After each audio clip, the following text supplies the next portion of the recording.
আমাদেরকে সুস্থ রাখে কে? আবার মাঝে মাঝে অসুস্থ বানিয়ে পরীক্ষা করে কে? এজন্য সব সময়, সব অবস্থায়, সব মুহূর্তে প্রশংসা করতে হবে একজনের, তিনি কে? সব সময়, সব জায়গায় আল্লাহর প্রশংসা করতে রাজি আছেন তো? আওয়াজ করে বলেন, সকালবেলা প্রশংসা করবেন কার? বিকেল বেলা, রাত্রিবেলা, খাওয়ার সময়, ঘুমানোর সময়, ভোট দেওয়ার সময়, ভোট চুরি করার সময়। চুরি করা যাবে? চুরি করলে হাত কাটতে বলছে কে? মুফাসসিরে কোরআন কে বলেছে? আস-সারিকু ওয়াস-সারিকাতু ফাকতাউ আইদিয়াহুমা জাযাআন বিমা কাসাবা নাকালাম মিনাল্লাহ ওয়াল্লাহু আজিজুন হাকীম। আল্লাহু আকবার। If anyone steals something very precious from the society, the government should cut down his right hand. কথাটা কার? কেউ যদি দামি কিছু চুরি করে, গভর্নমেন্টের উচিত তার হাত কেটে দেয়া। আমরা কাটলে হবে না, আমি আপনি কাটলে হবে? হাত কাটবে কে? গভর্নমেন্ট, দ্য অথরিটি, যার হাতে ক্ষমতা। বাংলাদেশের কোন চোর আসরা নাই? এই এলাকাতে নাই? হ্যাঁ, এত দাড়ি, এত টুপি, চোররা ঢুকে কেমনে? চোরদের সাথে আমাদের কোনো সম্পর্ক? ইসলাম কতটা ব্যালেন্স দেখেন। আবার দুর্ভিক্ষের বছরগুলোতে চুরি করলে সাইয়েদনা ওমর ফারুক চোরের হাত কেটে দিতে নিষেধ করেছেন, কারণ সে স্বভাবে চুরি করে নাই, সে চুরি করেছে অভাবে। চিল্লা এখন ঠিক কিনা? এই জন্য চোরদের হাত কেটে দেওয়া দরকার। এটাই চোরদের সবচেয়ে বড় প্রাপ্য। আর সেটা লাউ চোর, কদু চোর, আলু চোর, মুরগি চোর, ওই চোর না। যে চোরেরা একটা কলমের খোঁচায় 1000 কোটি টাকা দেশ থেকে বিদেশে পাচার করে দেয়, ওই চোর। চিল্লা এখন ঠিক কিনা? এরকম একটা চোরের হাত কাটার দৃশ্য যদি সরকার বাহাদুর বাইতুল মুকাররমে জুমার নামাজের পর স্কয়ারের সামনে লাইভ ব্রডকাস্টিং করে 17 কোটি মানুষকে দেখিয়ে দিত, আর একটা চোরও খুঁজে পাওয়া যেত? কথা বলেন।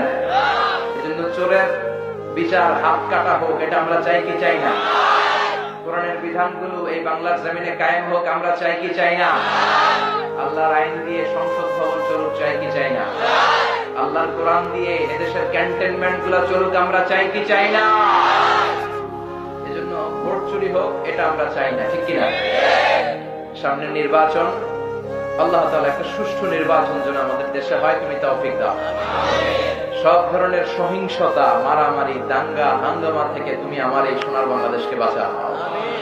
আমরা সাধারণ মানুষ, আমরা খেটে খাওয়া মানুষ, আমরা তো রাজনীতি বুঝি না, ঠিক কিনা? আমরা বিএনপি বুঝি না, আওয়ামী লীগ বুঝি না, জাতীয় পার্টি বুঝি না, জামাত ইসলাম বুঝি না। আমরা বুঝি যারাই ইসলামের পক্ষে, যারাই জনগণের পক্ষে, যারা মাটি ও মানুষের নেতা, তাদের পক্ষে আমাদের ভোট যেতে হবে। চিল্লা এখন ঠিক কিনা? আপনার ভোট এটা আমানত। আপনি চাইলে যারে মন চায় তারে ভোট দিয়ে দিতে পারেন না। আপনার ভোট যেতে হবে যিনি সৎ, যিনি কোরআনকে ভালোবাসে, যিনি ইসলামকে ভালোবাসে, তার সমর্থনে আপনার ভোট যাওয়া হবে, ঠিক কিনা? এজন্য আল্লাহ তাআলা আমাদেরকে সহি সমঝ দান করুক। আমরা পড়ি আমিন। সবসময় প্রশংসা করতে হবে একজনের, তিনি কে? তার প্রশংসা করে শেষ করা যায় না, যায়? তার তাসবিহ পাঠ করে শেষ করা যায় না, যায়? তার নামের জিকির করে শেষ করা যায় না, যায়? কারণ তার নামে এত মধু আছে, পৃথিবীর আর কোন নামে এত মধু নাই, ঠিক কিনা? তার নামটা এত চমৎকার নাম, যে নামটা আমরা বিপদে পড়লে জপি। আমরা অসুস্থ হলে কারে ডাকি? তুফান আসলে কারে ডাকি? বন্যার সময় কারে ডাকি? আমি একবার বরিশালে গিয়েছিলাম, বাসে করে ফিরে আসতেছি লঞ্চে, মাঝ পথে তুফান। লঞ্চের সবাই তখন জিকির করতেছে কার? মুসলমানরাও দেখি আল্লাহরে ডাকে, হিন্দুরাও ডাকে। ঝড় থেমে যায়, সবার জিকিরও থেমে যায়। আবার ঝড় শুরু, জিকিরও শুরু। এরকম ডাকাই তাছাড়া নাই? কামে লাগলে আল্লাহরে ডাকে, আছাড়া নাই? হঠাৎ আবার ঝড় শুরু, লঞ্চ কেঁপে উঠলো, সবার মুখে চিৎকার, বাঁচাও। আমি বললাম, কে বাঁচাইব? হুজুর আপনি বাঁচাও। হুজুর দোয়া করেন, আপনি আল্লাহর মানুষ, আপনি দোয়া জানেন, আপনি বাঁচান। আমি বললাম, আমারে বাঁচাবে কি? আহা, বিপদে পড়লে বোঝা যায় কার কত ক্ষমতা, কার কত খেলা, ঠিক কিনা? এজন্য এই নামটা এমন নাম, আমরা বিপদে পড়লে বেশি জপি, আমরা রোগাক্রান্ত হলে বেশি জপি, এই নামটা এত মধুর নাম যে নামটা জপতে জপতে আপনার জীবন শেষ হয়ে যাবে, কিন্তু এই নামের জিকিরের যে তৃপ্তি সেটা শেষ হবে না, ঠিক কিনা? কারণ তিনি প্রথম, তিনি শেষ, তিনি প্রকাশ্য, তিনি গোপন। হুয়াল আউয়াল ওয়াল আখির ওয়াল যাহির ওয়াল বাতিন ওয়া হুয়া বিকুল্লি শাইইন আলিম। প্রথমে কে? সবাই বলেন আল্লাহ। শেষে কে? প্রথমে আল্লাহ আল্লাহ, শেষেও আল্লাহ আল্লাহ, আকাশে আল্লাহ আল্লাহ, জমিনে আল্লাহ আল্লাহ। পড়েন সবাই, প্রথমে আল্লাহ আল্লাহ, শেষেও আল্লাহ আল্লাহ, আকাশে আল্লাহ আল্লাহ, জমিনে আল্লাহ আল্লাহ। নিখিল জাহান গাই গুণগান তার নামে গাই, আমরাও গাহি তাআলা হামদে বারি তাআলা, হামদে বারি তাআলা, হামদে বারি তাআলা। আল্লাহু আকবার। প্রথমেও তিনি, শেষেও তিনি, আকাশেও তিনি, জমিনেও তিনি। আবার আমরা যখন আজান দেই, আজানের প্রথম শব্দটা কি? মানে আজানে উনি আছেন নাই? আমরা যখন নামাজের শুরুতে একামত দেই, প্রথম শব্দটা কি? আবার আমরা ঈদুল আজহাতে ধারালো একটা ছুরি দিয়ে যখন তার সন্তুষ্টির জন্য কোরবানি শুরু করি, প্রাণী জবাই দেই, কি বলি? দর্শন দিতে কি কর? তার মানে কুরবানি তো আসরা নাই। আবার জিকির করি কার নামে? তার মানে আজানে আল্লাহ আল্লাহ, একামাতে আল্লাহ আল্লাহ, কোরবানিতে আল্লাহ আল্লাহ, জিকিরে আল্লাহ আল্লাহ। পড়েন পড়েন, আজানে আল্লাহ আল্লাহ, একামাতে আল্লাহ আল্লাহ, কোরবানিতে আল্লাহ আল্লাহ, জিকিরে আল্লাহ আল্লাহ। নিখিল জাহান গাই গুণগান তার নামে গাই, আমরাও গাহি তাআলা হামদে বারি তাআলা, হামদে বারি তাআলা, হামদে বারি তাআলা। আল্লাহু আকবার। কি এক মধুর নাম, সারা জীবন জপলেও মনে হয় শেষ হবে না, ঠিক কিনা? এজন্য সব সময় তার নামের প্রশংসা চলবে। রাজি আছেন সবাই? প্রশংসা করব না কেন? কেন করব না? ওয়া ইন তা'উদ্দু নি'মাতাল্লাহি লা তুহসুহা। আল্লাহ বলেন এত নিয়ামত তোকে দিয়েছি, গুণে দেখ, গুণে শেষ করা যাবে? ঠিক যে মুহূর্তে এখন আমরা তাফসীর মাহফিলে বসে আছি, আরামসে কথা শুনছি, ঠিক এই মুহূর্তে অনেকের জীবনে দুর্ঘটনা ঘটে যাচ্ছে, অনেকের ডাকাতের কবলে পড়ে সব হারাচ্ছে, অনেকের হসপিটালের বেডে শোয়া, ক্যান্সারে আক্রান্ত, দুরারোগ্য ব্যাধি। আমরা হিসাব মিলাই আল্লাহ কি দিল কি দিল না, কত কিছু পাইলাম না, ওর কোনো হিসাব নাই, ও কিচ্ছু চায় না, ও খালি বাঁচতে চায়। ক্যান্সারে আক্রান্ত রোগীটা শুধুমাত্র কি চায়? এজন্য কি পেলাম আর কি পেলাম না সেটার হিসাব করবেন না, বেঁচে যে আছি এই জন্য আলহামদুলিল্লাহ। মনিব যে বাঁচিয়ে রেখেছেন এজন্য আলহামদুলিল্লাহ, ঠিক কিনা? এজন্য বিপদে আপদে, সকালে বিকালে, শীতকালে গ্রীষ্মকালে প্রশংসা চলবে একজনের, তিনি কে? সবসময় আল্লাহর প্রশংসা করতে রাজি আছেন তো? আল্লাহ তুমি আমাদেরকে সহি সমঝ দান করো। আজকের মাহফিলে আসতে পেরে খুশি না বেজার? সবাই খুশি? আসুন হৃদয় নিংড়ানো মনের সবটুকুন ভালোবাসাকে উজাড় করে দিয়ে, সিংহ শার্দুলের মতো গর্জন করে, আকাশ বাতাস প্রকম্পিত করে, মন প্রাণ বুক মুখ একসাথে করে, দেহের সবটুকুন শক্তি গলার এই মাঝ বরাবর এনে আমরা অফিসিয়ালি আজকে আল্লাহকে একটা থ্যাঙ্কস দিয়ে দেই, শুরুতেই ধন্যবাদ দিয়ে দেই, শুকরিয়া দিয়ে দেই। আসুন সবাই পড়ি বিশ্বনবী শেখানো সে কালিমাতুশ শুকর, আলহামদুলিল্লাহ। পড়েন, রব্বানা লাকাল হামদ হামদান কাসীরান তাইয়িবান মুবারাকান ফীহি ইয়া রাব্বি লাকাল হামদু কামা ইয়ানবাগি লিজালালি ওয়াজহিকা ওয়া আযীমি সুলতানিকা, লাকাল হামদু বিল ঈমান, লাকাল হামদু বিল ইসলাম, লাকাল হামদু বিল কুরআন। প্রশংসা করলাম কার? আল্লাহ। সব সময় যেন আমরা আল্লাহর প্রশংসা করতে পারি। আল্লাহ তুমি তৌফিক দাও। বীরপুর বাইতুন নূর জামে মসজিদের উদ্যোগে এলাকাতে অনেক বীর পুরুষ আছে মনে হয় না? বীরপুর, মাশাআল্লাহ, চমৎকার নাম। নামগুলো খুব আজীব, এক এক দিন এক এক জেলায় এক এক থানাতে যাই তো নতুন নতুন অনেক নামের সাথে আমাদের পরিচয় ঘটে।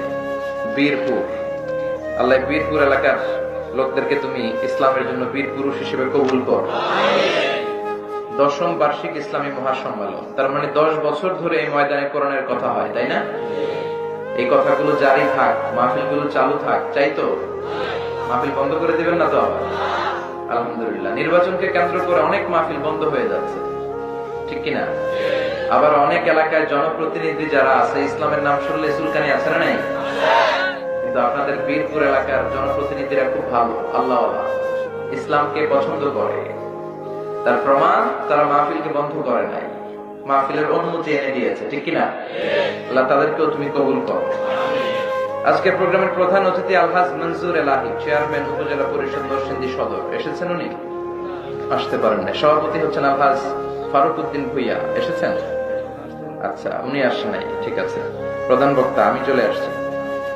এরপরে আমার আগে কথা বলেছেন শায়েখ সিফাত হাসান ভাই, খতিব হাসান টেক বাজার, কেন্দ্রীয় জামে মসজিদ, ঢাকা। চমৎকার কথা বলে, আমার ব্যাপারে বলে গেল আমার নাকি মিডিয়াতে দেখা যায়, আমি তো ওনারাও মিডিয়াতে দেখি। মাশাআল্লাহ, আল্লাহ কবুল করুন। এই ইয়াংরা যত আসবে দাওয়াতি ময়দানে, দাওয়াতি ময়দানটা উর্বর হবে, ঠিক কিনা? কারণ যুবকদেরকে জেগে থাকতে হবে। যুবকরা যদি জেগে থাকে, ভালো থাকবে বাংলাদেশ। যুবকরা যদি কোরআনের পক্ষে আসে, ভালো থাকবে আমার লাল সবুজের পতাকা। যুবকরা হচ্ছে এদেশের অতন্ত্র প্রহরী। কারণ এই যে একদিন পরে 16 ডিসেম্বর যে বিজয় আল্লাহ তাআলা আমাদেরকে দান করেছে, এটা কি বয়স্করা আছে? বয়স্করা দোয়া করেছে মুক্তিযুদ্ধের সময়, স্বাধীনতার সময় তারা সাহস জুগিয়েছে, কিন্তু অস্ত্র হাতে আমার তামাল ছেলেরা এগিয়ে গিয়েছিল, জোরে কোন ঠিক কিনা? এজন্য যুবকদের আছে প্রাণ ঢালা উচ্ছ্বাস, তাদের রক্ত গরম, তারা চাইলে অনেক কিছু করতে পারে। এজন্য যৌবনটাকে ইসলামের জন্য কাজে লাগানোর দরকার আছে না নাই? আমাদের শায়েখ সিফাত হাসান বাংলার তৌহিদ প্রিয় যুবক ছেলেদের আইকন। এরকম আইকন যত বেশি হবে বাংলার জমিনে, ততই বেশি রহমত আর বারাকা আসবে আল্লাহর পক্ষ থেকে, ঠিক কিনা? আল্লাহ আমার প্রিয় ভাইকে তুমি কবুল করো। কথা বলেছেন হযরত মাওলানা রুহুল আমিন সাহেব, হযরত মাওলানা জহিরুল ইসলাম খান সাহেব, চমৎকার কথা বলেছেন। যারাই বলেছেন নিঃসন্দেহে সত্য কথা বলেছেন, কারণ কোরআন থেকে যারাই বলে তাদের কথাগুলো সত্য হয়, মিথ্যার কোনো মিশ্রণ থাকে না, ঠিক কিনা? এজন্য কোরআনের সাথে আমাদের সম্পর্ক বাড়াতে হবে। রাজি আছেন তো? বিশ্বের সবচেয়ে এই নন্দিত কিতাবটা আজকে সবচেয়ে অবহেলিত। এখন এটা পড়ার সময়ও আমাদের নাই, এটা আমরা সেলফে রেখে দিয়েছি। কোথায়? কথা বলেন। Quran is not for your bookshelf, Quran is for yourself. Quran তোমার বুক সেলফের জন্য নয়, Quran for yourself, Quran তোমার জন্য। আর বুক সেলফেও যখন রাখে, নিচের তাকে রাখে না, সবচেয়ে উপরের তাকে, যাতে আর কেউ ধরতে না পারে। মাকড়সার বাসা পড়ে কোরআনের বেহাল দশা, ঠিক কিনা? আপনাদের এলাকায় এরকম হয় না? নাকি সবাই কোরআন তেলাওয়াত করেন প্রতিদিন? প্রতিদিন কোরআন তেলাওয়াত করার দরকার আছে না নেই? কথা বলেন। কোরআনের প্রতি আমাদের প্রথম দায়িত্ব হচ্ছে we have to recite the holy book Quran every day, daily বেসিসে কোরআন তেলাওয়াত করতে হবে, সুর করে, সুন্দর করে করে। বিষ্ণু বলেছেন মান লাম ইয়াতাগান্না বিল কোরআন ফালাইসা মিন্না, যে গুনগুন করে সুর দিয়ে কোরআন পড়ে না, সে আমার উম্মত হতে পারে না। এজন্য আরব শায়েখদের সুরগুলোকে ইমিটেট করে কোরআন তেলাওয়াত করতে হবে প্রতিদিন। এমন কিতাব, যে কিতাব পড়লেও লাভ, ধরলেও লাভ, শুনলেও লাভ। সুবহানাল্লাহ। এই কিতাবটা এমন কিতাব, বিশ্বনবী বললেন একটা অক্ষর তেলাওয়াত করলে আমলনামায় 10টা নেকি দিয়ে দেয় কে? একটা আয়াত তেলাওয়াত করলে জান্নাতের বিল্ডিং এক এক তলা করে উঁচা করে দেয় কে? এমন কিতাব, পড়লেও লাভ, শুনলেও লাভ। যদি শুনেন, আকাশ থেকে রহমতের বাড়িধারা ঝিরি ঝিরি করে আপনার উপর বর্ষণ করবে কে?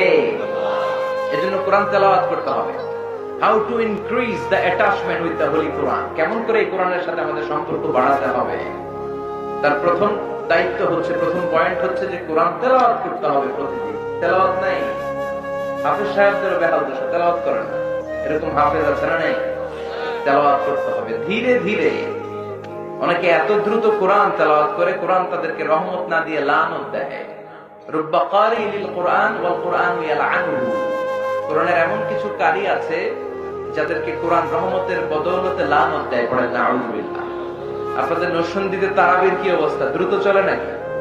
হ্যাঁ, এই জামিয়া কাসিমিয়ার মতো এত বড় মার্কাজ থাকতে এখানেও এগুলো চলে না। দ্রুত কোরআন পড়া যাবে না, ধীর স্থির ভাবে তারতিলের সাথে, ওয়ারাতিল কোরআনা তারতিলা, তারতিলের সাথে, তাজবিদের সাথে, তাহসিনের সাথে মাখারিজুল হুরুফ গুলো আদায় করে করে কোরআন পড়তে হবে, তবেই এক অক্ষরে 10 নেকি 10টা রিওয়ার্ড আমলনামায় দিবে কে? কিন্তু আমরা তারাবির সময় এমন ভাবে তেলাওয়াত শুরু করে দেই, জাপানের বুলেট প্রুফ যে ট্রেন গুলো আছে ওগুলো ফেল, ঠিক কিনা? শেখ আব্দুর রহমান আস-সুদাইস যখন কাবা ঘরের ইমাম হয়ে নামাজ পড়ান,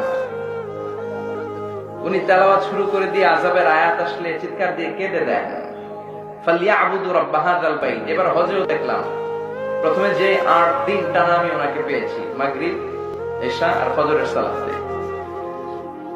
সূরাতুল কুরাইশ যখন তেলাওয়াত করতেন, ফালিয়াবুদু রাব্ব হাযাল বাইত, এই ঘরের রবের ইবাদত করো, ঘরটা কিন্তু সামনে, সুবহানাল্লাহ বলেন না? এই আয়াতটা যখন তেলাওয়াত করতেন চিৎকার দিয়ে উঠতেন। যারা অর্থবস্তু পেছনে আরব দেশের মুসল্লিরা তারাও কাঁদে, মাঝে মাঝে আযাবের আয়াত আসলে চিৎকার দিয়ে শুধু কাঁদে, মুসল্লিরাও কাঁদে, এর কারণ অর্থ বুঝে। আর জান্নাতের আয়াত আসলে সাবলীল কণ্ঠে তেলাওয়াত শুরু করে দেয়, হৃদয়টা ঠান্ডা হয়ে যায়। কিন্তু আমাদের হাফিজ সাহেবরা যখন রমজানে পড়ায়, কখন জাহান্নাম গেল,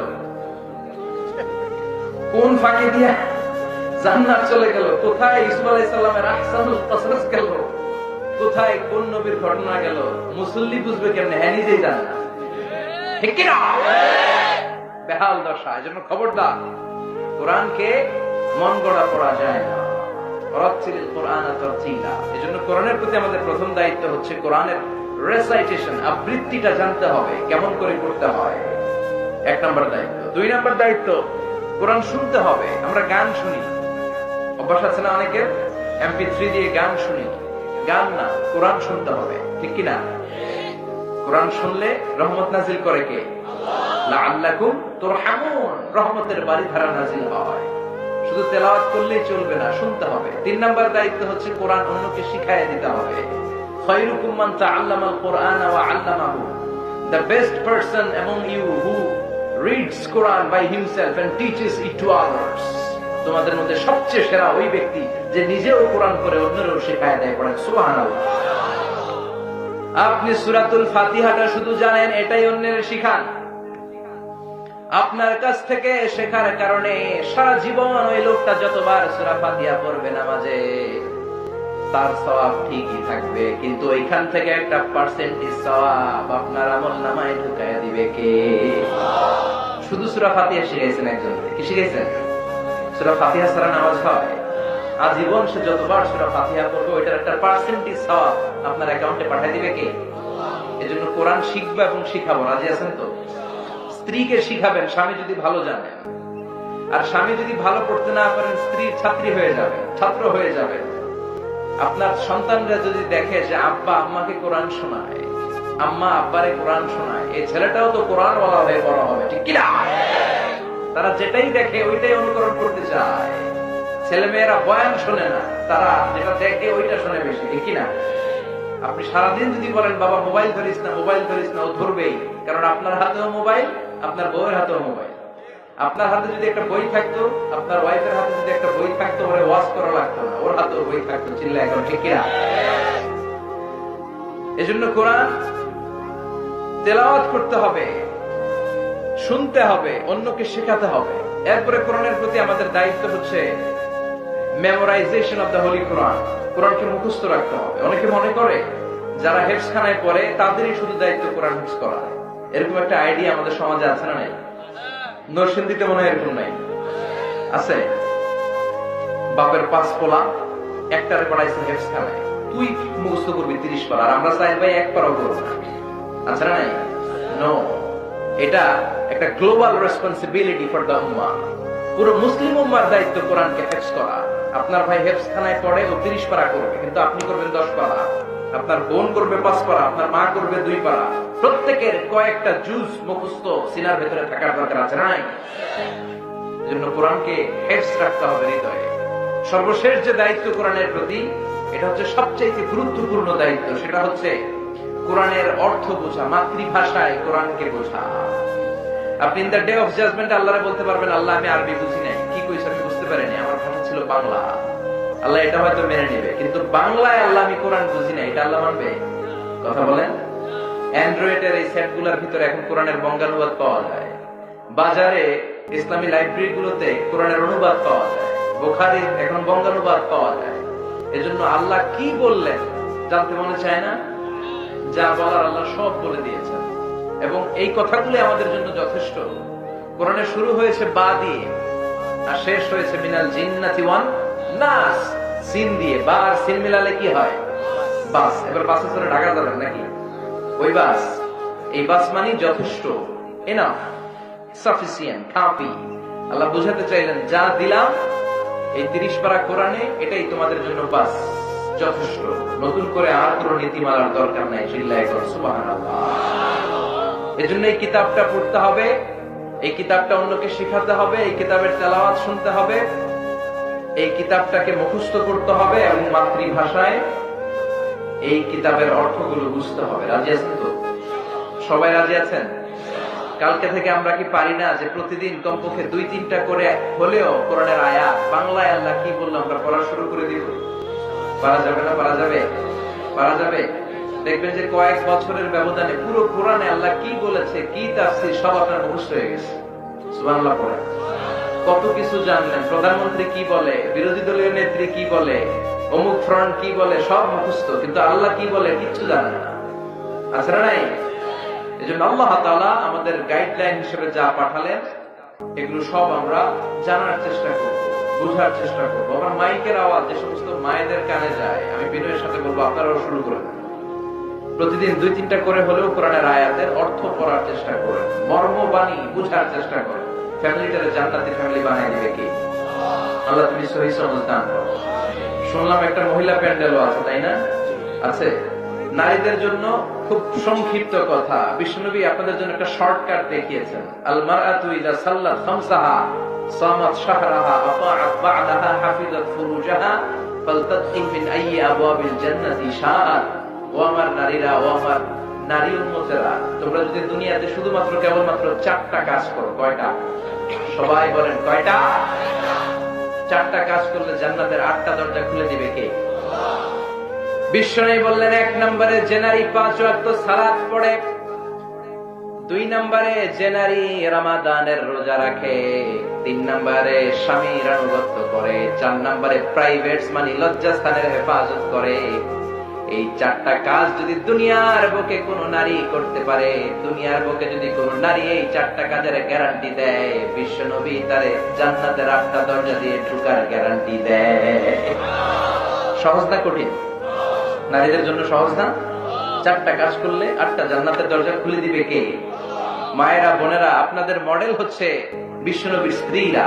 সাইয়্যিদাতুনা আসিয়া আপনার মডেল, মারিয়াম আপনার মডেল, খাদিজাতুল কুবরা তাহেরা আপনার মডেল। কোন নায়িকা আপনার মডেল না। চিল্লায় এখন ঠিক কিনা? কারণ বিশ্বনবীর স্ত্রীরা আমাদের আম্মা জান।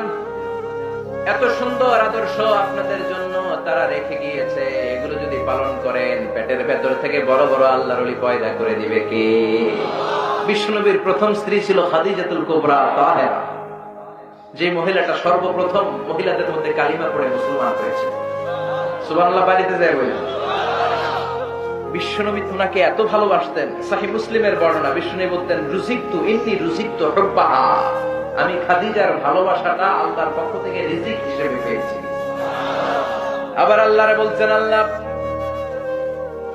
যেই কিয়ামতের কঠিন ময়দানে বাবা তার ছেলের চিনবে না, মা তার মেয়ের চিনবে না, পীর সাহেব মুরিদরে চিনবে না, মুরিদ পীর সাহেবরে চিনবে না, ওই কঠিন বিপদের দিনে আমি আমার খাদিজারে যেন ভুলে না যাই, আমি আমার খাদিজারে যেন এই কঠিন দিনে চিনতে পারি। আল্লাহু আকবার। এত ভালোবাসতেন। মা আয়েশা একদিন, সবসময় যখন বিশ্বনবী খাদিজার প্রশংসা করেন, একদিন বলেই বসলেন, সেই জাহিলি যুগে কোন এক বুড়ি আপনার বউ ছিল, এই মহিলার কথা এত বলেন কেন? আল্লাহ কি আপনার সুন্দর সুন্দরী সুন্দরী বউ দেয় নাই? সুন্দরী সুন্দরী বউ দিয়ে নিজেকে বোঝাচ্ছে, কারণ বিশ্বনবীর একমাত্র কুমারী বউ ছিলেন তিনি। সুবহানাল্লাহ। ও নবী, ওই বুড়ি মহিলার কথা এত বলেন কেন? নাম করে ভালো লাগে না?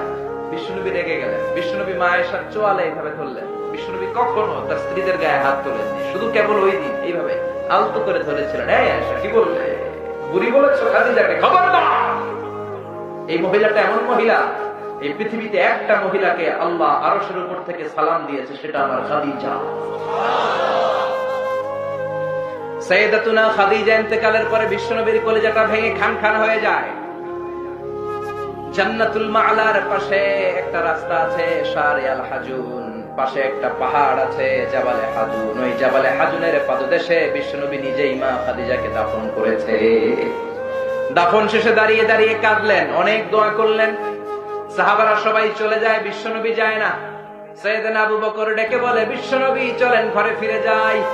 সাইয়েদনা ওমর ফারুক বললেন, নবী চলেন ঘরে ফিরে যাই, অনেক তো হয়েছে, অনেক দোয়া হলো, এবার চলেন ঘরে ফিরে যাই। বিশ্বনবী বললেন, আবু বকর তোমার মনে চায় তুমি যাও, ও ওমর তোমার মনে চায় তুমি যাও, আমি যাব না। যেই মহিলাটাকে আমি মাটির মধ্যে এখন রেখে দিলাম, যেই নারীটাকে আমি মাত্র কবরস্থ করেছি, এটা সাধারণ কোন মহিলা না, আমার বিপদের দিনের সঙ্গিনী খাদিজা। কেউ যখন আমারে শেল্টার দেয় নাই, তখন আমার খাদিজা আমারে ভুলে নাই। তোমরা যাও, আমি মন কেন কি আশা পর্যন্ত অপেক্ষা করব। খাদিজার কবরের প্রশ্নের জবাব দিতে যদি খাদিজার সমস্যা হয়, আমি নিজে খাদিজার কবরের 3টা প্রশ্নের জবাব দিয়ে তারপরে ঘরে ফিরে যাব রে আবু বকর। সাইয়েদনা জিবরাইল এসে ডেকে বললেন, নবী ঘরে যান, টেনশন আপনার না, টেনশন কার? আপনি চলে যান, দাঁড়িয়ে থাকার দরকার নাই। সাইয়েদাতুনা খাদিজা যদি কবরের প্রশ্নের জবাব দিতে কোনো ঝামেলায় পড়ে, আরশের উপর থেকে আল্লাহ নিজেই কবরের প্রশ্নের জবাব দিয়ে দিবে গো নবী। কি নারী ছিলেন, আজীবন বিশ্বনবীকে শেল্টার দিয়েছেন। এরকম প্রতি ভক্ত নারী গোটা বিশ্বে দ্বিতীয়টা নয়। আর এখন প্রতিভক্তি তো দূরের কথা, আমরা করি নারী ভক্তি। কথা কন, ওনারা আমাদেরকে ভক্তি করতে চায় না, বরং আমরাই ভক্তি না করলে খাওন জোটে না। কথা বলেন, ওই যে সবাই কয় ঠিক, মানে সবাই বড় ঝামেলায় আছে ঘরে। নারী নির্যাতনের মামলা হয়, পুরুষ নির্যাতনের মামলা নেই। আল্লাহর কাছে চোখের পানি ছাড়বেন, কিচ্ছু করার নাই। মায়েরা, এই খাদিজাতুল কুবরা আপনার মডেল, আপনার জন্য আদর্শ। মা আয়েশা আপনার জন্য আদর্শ। কি নারী ছিল মা আয়েশা। বিশ্বনবী বললেন, আয়েশা ইন্নী রাআইতুকি ফিল মানামি 3 মাররাত, 3 বার আমি তোমার স্বপ্নে দেখেছি। চতুর্থবার সাইয়েদনা জিবরাইল জান্নাতের রেশমি কাপড়ে মা আয়েশার চেহারাটা এনে বললেন, ও নবী দেখেন তো কেমন লাগে। বিশ্বনবী বললেন, ভালো লাগে। জিবরাইল বললেন, তাহলে বিয়ে হয়ে যাক। সুবহানাল্লাহ। বিশ্বনবী বললেন, জিবরাইল তুমি যদি বিয়ের ঘটক হও, আল্লাহ যদি হয় কাজী, আমি মুহাম্মদ এই বিয়েতে রাজি। বিশ্বনবী সম্মতি প্রকাশ করলেন, আমি রাজি। আকাশ থেকে আল্লাহর কাছ থেকে ডিসিশন আসলো, বিয়ে হয়ে গেল দুজনের। কিন্তু ঘরে তো ফার্নিচার নাই, জাজিম বালিশ এগুলো কিছু নাই, আছে খালি সুখ। আছে কি? কথা কম। ও মিয়া, টাকা দিয়ে সুখ কিনা যায় নাকি? কিনা যায়? নরসিংদী বাজারে এমন কোন দোকান আছে সুখ বেচে? আমার অনেক দরকার সুখ, যাওয়ার সময় আমি গাড়িতে করে লয়ে যাবো। আছে? ও মিয়া, টাকা হলে গাড়ি কিনা যায়, বাড়ি কিনা যায়, সুখ কিনা যায় না। টাকা হলে বালিশ কিনা যায়, জাজিম কিনা যায়, ঘুম কিনা যায় না। কথা কন, ঘুম কিনা যায়? এদিকে কোন ডাক্তার ঘুম বেছে? ডাক্তারের কাছে যে যদি বলেন 5,000 টাকার ঘুম দেন, ডাক্তার বলে, দূর মিয়া, আমারই রাতে ঘুম আসে না, তোমার কি ঘুম দিব আমি? তার মানে টাকা হলে জাজিম কেনা যায়, বালিশ কেনা যায়, কিন্তু ঘুম কিনা যায়? সুবহানাল্লাহ। সুখ, ঘুম এগুলো টাকা দিয়ে হয় না। বিশ্বনবীর ঘরে কোনো জাজিম নাই, বালিশ নাই। মাদুরের মধ্যে, চাটাইয়ের মধ্যে 2 জন শুয়ে থাকতেন রাতে। বিশ্বনবী তাহাজ্জুদের জন্য দাঁড়ালে মা আয়েশা বিশ্বনবীর সেজদার জায়গায় শুয়ে থাকতো। সেজদা দিতে গেলে মা আয়েশার চিমটি কাটলে মা আয়েশা পা সরাতেন। আবার সিজদা থেকে বিশ্বনবী দাঁড়িয়ে গেলে মা আয়েশা পা বিছিয়ে শুয়ে যেতেন। কি সুখ! এত ভালোবাসতেন মা আয়েশাকে, আদর করে ডাকতেন ইয়া আইশু। কি বলতেন? ইয়া আইশু। আবার ডাকতেন ইয়া হুমায়রা। আবার বিশ্বনবী বলতেন, আয়েশা কখন তুমি আমার উপর সন্তুষ্ট, আবার কখন তুমি আমার উপর নাখোশ, সবটাই কিন্তু আমি টের বাইরে। আয়েশা, মা আয়েশা বললেন, ও নবী, কখন আপনি বুঝেন যে আমি রেগে আছি, আর কখন বুঝেন আমি আপনার উপর খুশি? বিশ্বনবী বললেন, যখন তুমি রেগে থাকো তখন তুমি দোয়া করার সময় আল্লাহর ডেকে বলো, ও সাইয়েদনা ইব্রাহিমের আল্লাহ, আপনি মদিনার উপর রহমত করেন, বরকত করেন। আর যখন তুমি আমার উপরে খুশি থাকো তখন দোয়ার সময় বলো, ও মুহাম্মদ সাল্লাল্লাহু আলাইহি সাল্লামের আল্লাহ, শেষ নবীর আল্লাহ, আপনি রহমত দিয়ে মদিনাটাকে ভর্তি করে দেন। তার মানে যখন রেগে থাকো আমার নামটা মুখে নিতে চাও না, অন্য নবী দিয়া দোয়া চালায় দাও। সুবহানাল্লাহ পড়েন। মা এসে ডেকে বললেন, নবী গো, আমি তো শুধু মুখ দিয়ে আপনার নামটা উচ্চারণ করি না, কিন্তু কলিজা থেকে তো আপনারে বাদ দিতে পারি না গো নবী। শুধু মুখেই তো বলি না, কলিজায় তো আপনি আছেন। আল্লাহু আকবার। এত ভালোবাসতেন বিশ্বনবী মা আয়েশাকে মাঝে মাঝে কাঁধে তুলতেন। কাঁধে তুলে জানালা ফাঁক করে পর্দা সরিয়ে খেলাধুলা দেখাতেন। আবার মাঝে মাঝে একই বালতি থেকে পানি নিয়ে দুইজন গোসল করতেন। আবার মাঝে মাঝে রাত্রিবেলা দুইজনে দৌড়াদৌড়ি করতেন। আবার মা আয়েশা গ্লাসের পেয়ালার যেই জায়গায় মুখ লাগিয়ে খাবার খেতেন, বিশ্বনবী খুঁজে খুঁজে ওই জায়গায় ঠোঁট লাগিয়ে খাবার খেতেন। আবার মা আয়েশা গোশত খাওয়ার পরে হাড্ডি রেখে দিলে বিশ্বনবী মা আয়েশার চোষা হাড্ডিটা নিয়ে মুখের ভেতরে দিয়ে আবার চুষতে শুরু করে দিতে। 2210টা হাদিস তিনি বর্ণনা করেছেন। কত হাদিস যে উনি জানতেন। বিশ্বনবীর ঘরের যত বর্ণনা, রিওয়ায়াত, এগুলো বর্ণনার জন্য আল্লাহ তাআলা মা আয়েশাকে টেপ রেকর্ডার করে পাঠিয়েছেন। সুবহানাল্লাহ। চিকিৎসা শাস্ত্রে মা আয়েশার মতো এত তথ্য মদিনায় কেউ জানতো না। কত কবিতা মুখস্থ জানতো, উনি নিজেই জানতেন না। সুবহানাল্লাহ। এজন্য বিশ্বনবীর ইন্তেকালের পরে সাহাবাদের মধ্যে যদি কোনো মাসআলা নিয়ে তর্ক বিতর্ক হতো, এটার সলিউশন নেয়ার জন্য, সমাধান নেয়ার জন্য সবাই মিলে মা আয়েশার কাছে চলে আসতে। আমার মায়েরা, এই মা আয়েশা আপনার মডেল। আমার বোনেরা, খাদিজাতুল কুবরা আপনার মডেল। নায়িকারা আপনার মডেল নয়, ঐশ্বরিয়া রায় আপনার মডেল নয়, ক্যাটরিনা কাইফ আপনার মডেল নয়, প্রিয়াঙ্কা চোপড়া আপনার মডেল নয়। চিল্লায় বলেন ঠিক কিনা? আপনাদের পেটগুলো হলো এক একটা খনি। দুনিয়াতে যত নবী এসেছে সব মায়েদের পেট থেকে এসেছে, নাকি আকাশ থেকে ধপাস করে পড়ছে? যত ওলি এসেছে সব মায়েদের পেট থেকে। আবার যত ডাকাত এসেছে ওগুলো মায়েদের পেট থেকে। ঠিক কিনা? এই জন্য বিষ্ণু বলেছেন, দুনিয়া কুল্লুহা মাতা ওয়া খায়রু মাতা'আদ দুনিয়া আল মারআতু সালিহা। পৃথিবীর সবকিছু সম্পদ, আর এই সব সম্পদের মধ্যে সবচেয়ে দামি সম্পদ হচ্ছে নেককার নারী, সতী সাধবী নারী। করেন আলহামদুলিল্লাহ। আমার যে সমস্ত মায়েরা, বোনেরা মহিলা প্যান্ডেলের কথা শুনছেন, আল্লাহ তাআলা আপনাদেরকে কবুল করুন। আরো জোরে পড়েন আমিন। শোনার কথা না বাড়িয়ে সরাসরি আমরা কোরআন থেকে কথা শুনি, কারণ এই বইটা হচ্ছে the problem solving methodology. It's not a problem creating methodology. এই বইটা এমন অসাধারণ একটা বই, এটা মহাবিশ্বের মহাবিস্ময় মহাগ্রন্থ আল কোরআন আল কারীম, যে বইটা কখনো সমস্যা লাগায় না, সমাজে লাগায় সমস্যা খুলে দেয়। এই কোরআন কখনো প্যাচ লাগায় না, প্যাচ লাগায় না, প্যাচ খুলে দেয়। জট লাগায় না, জট খুলে দেয়। এজন্য আমরা বলি সব সমস্যার সমাধান দিতে পারে। সমাধান চাও যদি জীবনে, মরণে ফিরে যাও, খুঁজে নাও, চোখ রাখো কোরআনে। চোখ রাখবেন কোথায়? নাকি এটিএন বাংলার পর্দায়?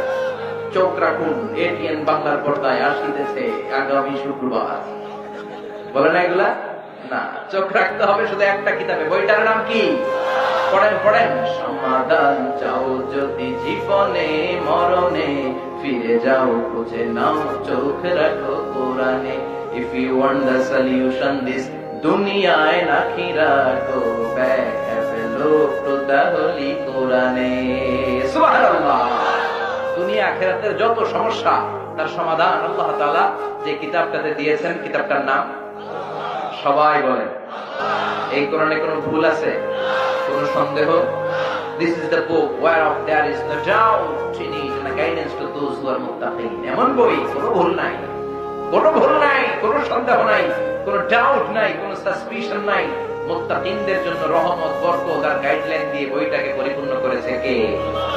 আবার রব্বুল আলামিন বলেন, কিতাবুন أنزلناه إليك لتخرج الناس من الظلمات إلى النور. Muhammad sallallahu alayhi wa sallam, the last messenger, the beloved messenger of mine, I have revealed this holy and sacred book unto you in order to lead the mankind out of darkness into the light.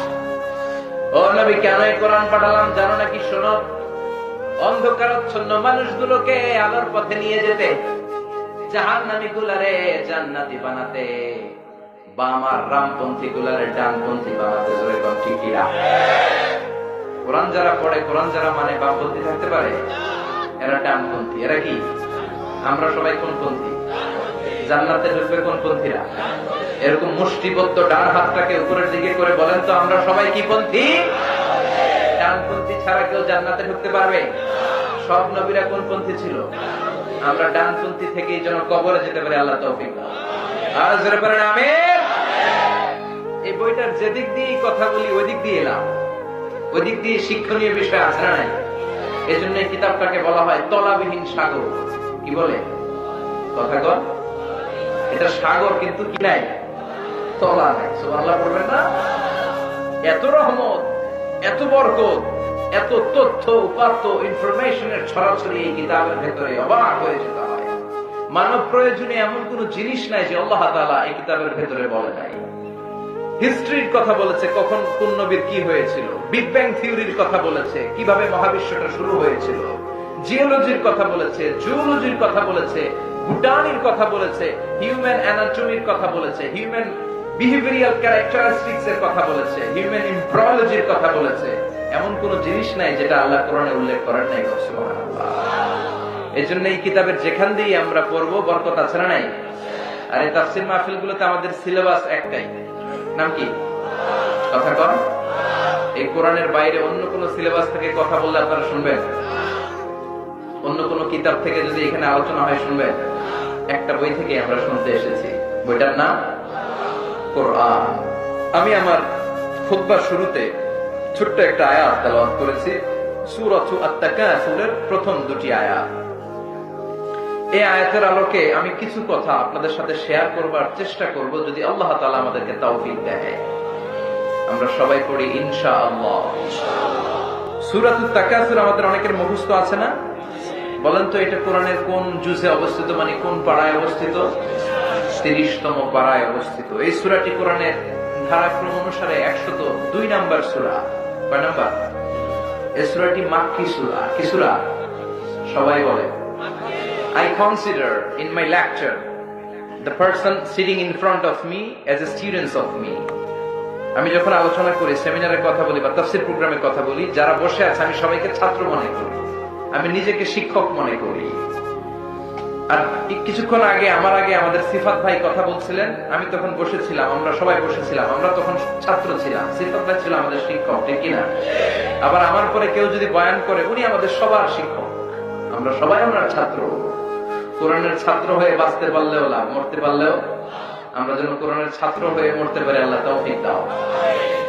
তার মানে I consider the program as a class. আমি ক্লাসের মতো কথা বলার চেষ্টা করি। তো ক্লাসে শিক্ষক যদি ছাত্রকে জিজ্ঞেস করে, উত্তর দেওয়ার দরকার আছে না নাই? একটু বজ্র কণ্ঠে উত্তর দেওয়া যাবে না? যাবে? এই সূরাটা মাক্কি সূরা, উত্তর দেন কি সূরা? মাশাআল্লাহ। শেষ পর্যন্ত এইভাবে উত্তর দিতে হবে যাতে শয়তান কোন ফাঁকফোকর খুঁজে ঢুকতে না পারে। ইনশাআল্লাহ পড়েন।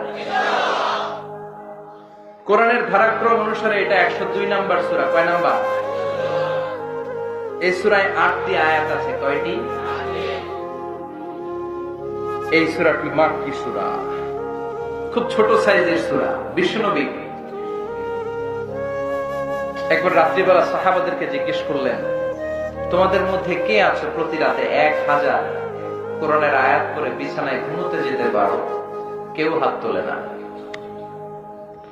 বিশ্বনবী বললেন, ও প্রাণের সাহাবারা, কে আছো প্রতি রাতে 1000 আয়াত তেলাওয়াত করার পরে তারপরে বিছানায় ঘুমোতে যাবা? কে আছো হাত তোলো। কেউ হাত তোলে না। ও মিয়া, 1000 আয়াত কি খামখেয়ালি কথা?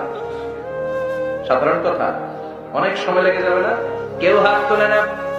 এবার বিশ্বনবী ডেকে বললেন, তোমাদের মধ্যে কে কে আছো প্রতি রাতে সূরাতুত তাকাসুর তেলাওয়াত করে বিছানায় যেতে পারবা? হাত একটাও আর নিচে নাই, সব উঠে গেছে। সুবহানাল্লাহ পড়েন। বিশ্বনবী বললেন, প্রতি রাতে যে ব্যক্তি সূরাতুত তাকাসুর তেলাওয়াত করে বিছানায় ঘুমোতে যায়, আমলনামায় 1000 কোরআনের আয়াত তেলাওয়াতের সওয়াব দিয়ে দেয় কে? প্রতি রাতে সূরাতুত তাকাসুর তেলাওয়াত করতে রাজি আছেন তো? এই সূরার সেন্ট্রাল থিম হচ্ছে we have to go back to our Lord. কেন্দ্রীয় আলোচ্য বিষয় হচ্ছে আমরা থাকতে আসি নাই, চলে যাব। এই সূরার কেন্দ্রীয় আলোচ্য বিষয় কি? থাকতে আসি নাই। সবাই বলেন, থাকতে আসি নাই, চলে যাব। এটা হচ্ছে the central theme and the subject matter of this chapter. এই সূরা কেন্দ্রীয় আলোচ্যের বিষয় হচ্ছে we have to go back to our Lord. আমাদেরকে ফিরে যেতে হবে।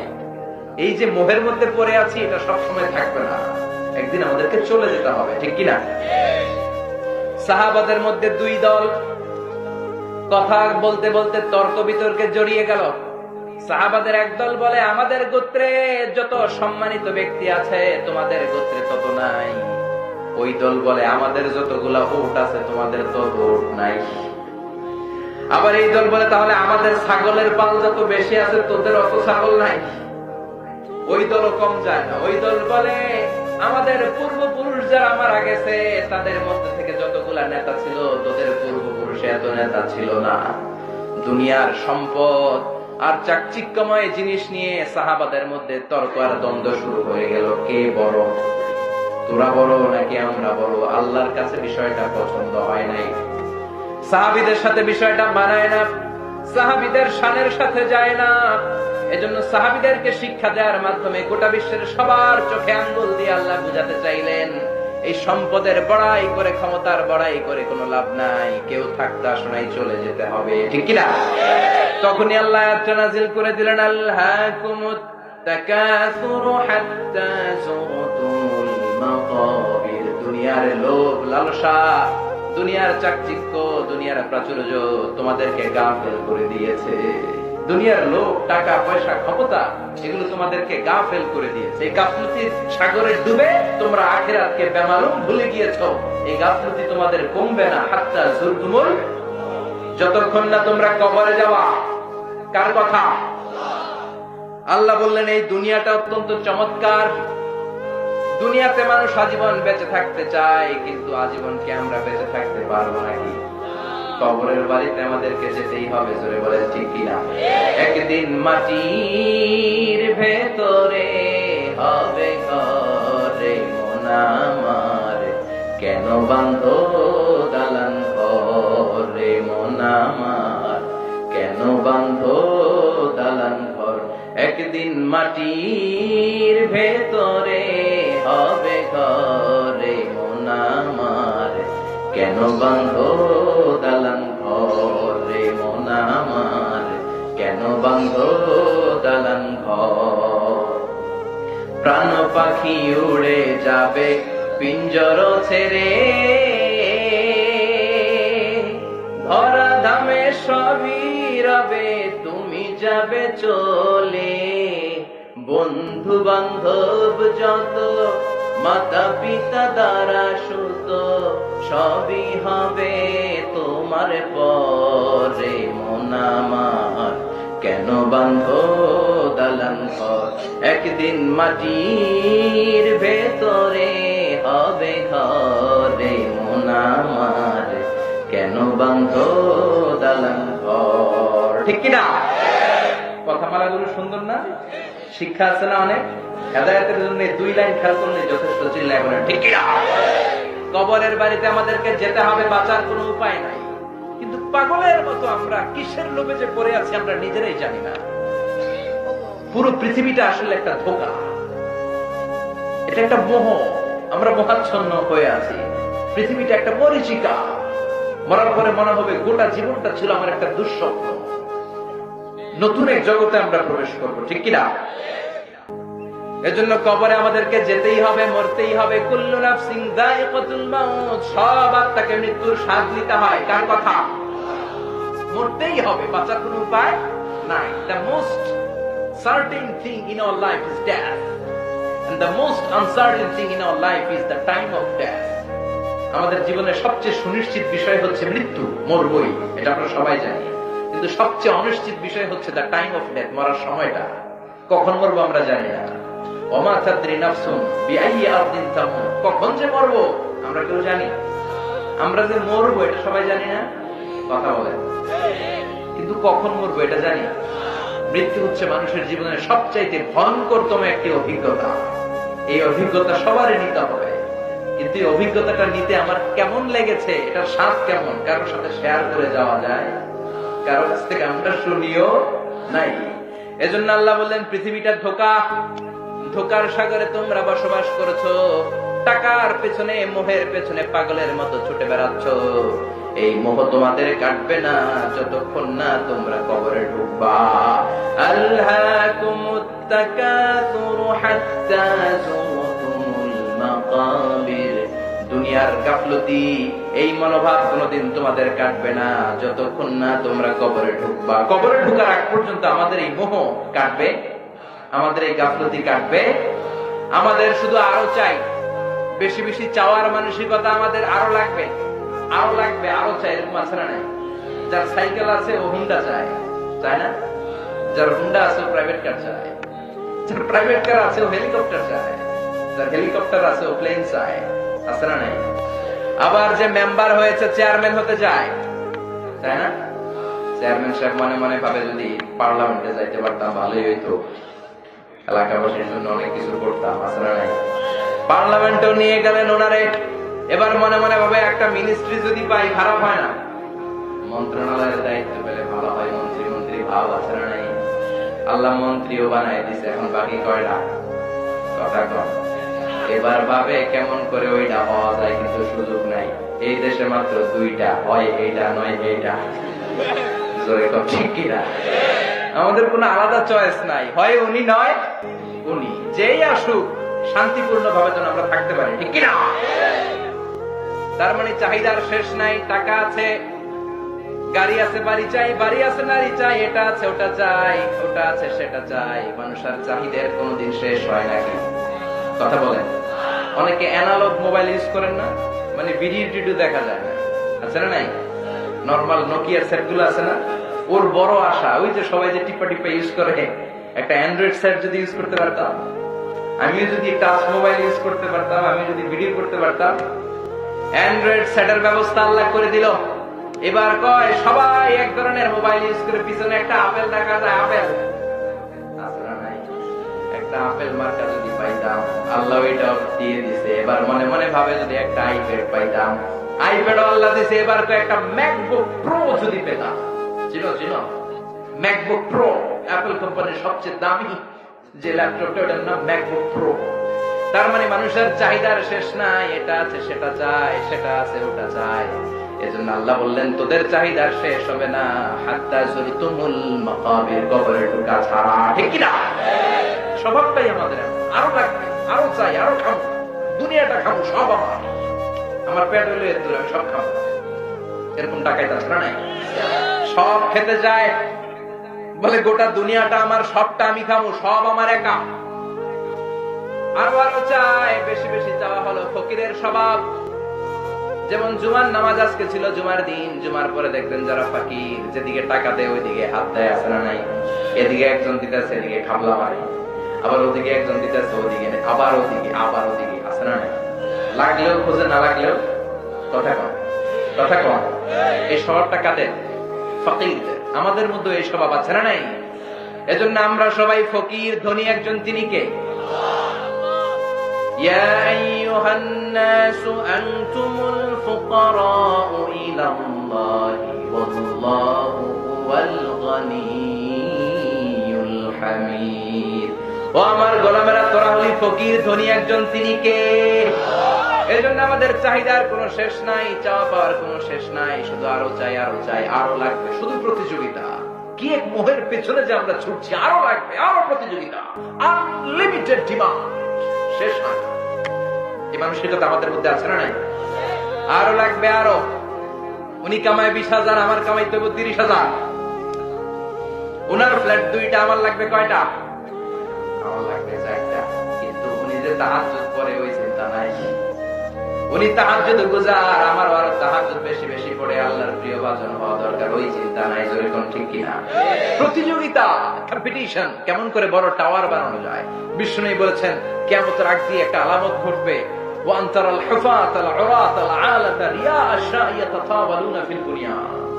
Before the day of judgment, you will see people will start to compete to constructing high rises building in your cities.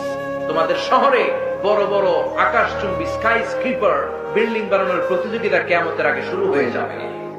শুরু হয়েছে না? কথা কম। আচ্ছা, নরসিংদীতে মুরব্বী যারা আছেন বলেন, আজ থেকে 20 বছর আগে নরসিংদী শহরে বড় বড় দালান ছিল, টাওয়ার ছিল? ঢাকা শহরে আজ থেকে 20 বছর আগে এখন যে অবস্থাটা, এরকম উঁচু উঁচু টাওয়ার ছিল? এজন্য বিশ্বনবী বলেছেন, ওয়া আনতারাল হাফাতাল উরাতাল আলাতা রিয়াশা ইয়াতাতাওয়ালুনা ফিল বুনিয়ান, তোমরা দেখবে এমন কিছু লোক সমাজে, ওদের কিচ্ছু ছিল না, পায়ে দেওয়ার মতো জুতা ছিল না, গায়ে দেওয়ার মতো জামা ছিল না, খাওয়ার মতো কোনো খাবার ছিল না, হু হু করে এরা ধনী হয়ে যাবে আর সমাজের এদিকে ওদিকে বড় বড় টাওয়ার করার প্রতিযোগিতা শুরু করে দিবে। আছে না নাই? বিশাল টাওয়ার। আরব বিশ্ব এই ক্ষেত্রে এক ধাপে গিয়ে খালি টাওয়ার বানায়। এবার হজে যাওয়ার সময় জেদ্দাতে দেখেছি পৃথিবীর সবচেয়ে উঁচু টাওয়ার, কিংডম টাওয়ার। নাম শুনছেন? এটা গত 5 বছর ধরে এটার কনস্ট্রাকশন শুধু চলছে, আগামী বছর শেষ হবে। এটা উচ্চতায় প্রায় 1000 মিটার উঁচু। কত মিটার? হিসাব করে বলেন। 1000 মিটার মানে কত কিলোমিটার? হ্যাঁ, 1 কিলোমিটার। একটা বিল্ডিং যদি 1 কিলোমিটার উঁচু হয়, এটার সামনে যায় আমি তাকাবো কেমনে? আমার টুপি পেরে যাবে পিছনে। কথা কর। 170 তলা, 170 তলা। দুবাইতে একটা আছে বুর্জ আল খলিফা, 818 মিটার উঁচু, 163 তলা। যারা হজ উমরা করেছেন দেখেছেন, কাবা ঘরের পাশে বিশাল একটা 120 তলা, কিনা জমজম টাওয়ার বলে স্থানীয় লোকেরা। আসলে এটার নাম হচ্ছে দি মক্কা রয়্যাল ক্লক টাওয়ার। 120 তলা, বিশাল ঘড়ি আছে। 20 কিলোমিটার দূর থেকে ওই ঘড়ির টাইম দেখা যায়। মক্কার লোকেরাকে আমরা এখন ঘড়ি পড়ি না, আমরা 30 কিলো দূরের থেকে ওদিকে তাকাই দেখি কয়টা বাজে। সুবহানাল্লাহ বলেন না? আল্লাহু আকবার। 120 তলা উঁচু এই পুরো বিল্ডিংটা ওয়াকফ ইবনুল আব্দুল আজিজ, এটা ওয়াকফ করে দেয়া হয়েছে, এন্ডোমেন্ট ফান্ড ফর দ্য মসজিদুল হারাম। এই 120 তলা টাওয়ারের শপিং মল গুলো থেকে যে ভাড়া আসে, হোটেল গুলো থেকে যে ভাড়া আসে, সব টাকাগুলো মসজিদুল হারামের জন্য ওয়াকফ করে দেয়া। 120 তলা উঁচু। চীনে একটা আছে সাংহাই টাওয়ার, তাইওয়ানে একটা আছে দি টাইপেডান 101, 101 তলা। আমি যেখানে বছরের বেশিরভাগ সময় থাকি, মালয়েশিয়ার কুয়ালালামপুর, ওইখানে একটা আছে টুইন, যমজ ভাইয়ের মতো। এটার নাম হচ্ছে KLCC। ইন্টারন্যাশনালি এটা রেকগনাইজড হচ্ছে পেট্রোনাস টুইন টাওয়ার নামে। 88 তলা। এটার আবার 41st and 42nd ফ্লোরে একটা ব্রিজ আছে। এই টাওয়ার থেকে ওই টাওয়ারে যাওয়া যায়। ওমিয়া, কিয়ামতের আগে ইদা জুলজিলাতিল আরদু জিলজালাহা বলে আল্লাহ যে একটা ভাইব্রেশন দিবেন, একটা ভূকম্পন দিবেন, ওই ভূমিকম্পে একটা টাওয়ার কি টিকবে? চিল্লায় বলেন টিকবে? এজন্য আল্লাহ বলেন, গোলাম এই টাওয়ার বানিয়ে লাভ নাই, সম্পদের প্রাচুর্যতা করে লাভ নাই, এই সম্পদের মায়া তোর কোনদিন থামবে না। হাত্তা যুরতুমুল মাকাবির, যতদিন না তুই কবরে যাবি। কার কথা? কার কথা? আপনি আরব ধনকুবেরদের দিকে তাকান, কি পরিমাণে টাকার মালিক এরা। প্রিন্স ওয়ালিদ বিন তালালের নাম শুনেছেন? সৌদির এই বাদশার আগের বাদশা আব্দুল্লাহর ভাগিনা, কিংডম হোল্ডিং কোম্পানির মালিক। ওর একটা প্রাইভেট জেট বিমান আছে, নিজের কিনা বিমান, সরকারি না। ওই বিমানের 70% মেড অফ গোল্ড, 70% স্বর্ণ দিয়ে বানানো বিমানটা। আল্লাহু আকবার। কত টাকার মালিক যে সে নিজেও জানে না। সৌদির রাজধানী রিয়াদের সবচেয়ে বড় টাওয়ারের মালিক সে। গত 2 বছর আগে আমার প্রোগ্রাম ছিল ব্রুনাই, বান্দার সেরি বেগাওয়ানে। ওখানে পৃথিবীর সবচেয়ে বড় প্যালেস, রাজপ্রাসাদ অবস্থিত। প্রায় 2000 কক্ষ আছে সেখানে। এটার মালিক হচ্ছে সুলতান হাসান আল বালখিয়া, গ্র্যান্ড হায়াত হোটেলের মালিক। তার সংগ্রহে 500টা রোলস রয়েস গাড়ি আছে। এক একটা গাড়ির দাম 10 কোটি টাকা করে। নাউজুবিল্লাহ করবেন না? ওমি একজনের সুখে থাকতে ঘুরতে মোজ মাস্তিও যদি করে, কয়টা গাড়ি লাগে? কথা কোন? একটা, দুইটা, ফ্যামিলির সবাই মিলে 4টা 5টা, ওর আছে কয়টা? 500টা রোলস রয়েস। আর অন্যান্য ব্র্যান্ড তো আছেই, Ferrari, Maybach, Lamborghini, Chevrolet, Range Rover, BMW, Mini Cooper, Mercedes Benz, Volkswagen, Audi, অভাব না। এজন্য আল্লাহ বললেন, গোলাম এই সম্পদ এই টাকার পাহাড়, এই জেট বিমান, এই গাড়ি তোরে বাঁচাতে পারে না। বাঁচাতে পারে কে? দুনিয়ার গাফলতি ছেড়ে দে, কিন্তু গাফলতি কমবে না যতদিন না তুই কবরে ঢুকবি। কার কথা? সম্পদ উপার্জন ইসলাম বাধা দেয় না। যদি সম্পদ উপার্জন করে প্রশংসা আল্লাহর করেন, কোনো বাধা আছে? যাকাত ফরজ হলে যদি যাকাত দিয়ে দেন, কোনো বাধা আছে? ইসলাম বলে রাস্তার এক পাশে গাছতলা, আরেক পাশে পাঁচতলা, এটা ইসলাম মেনে নেয় না। চিল্লা এখন ঠিক কিনা? এজন্য টাকার পাহাড় দেখে ভিমড়ে যাবেন না।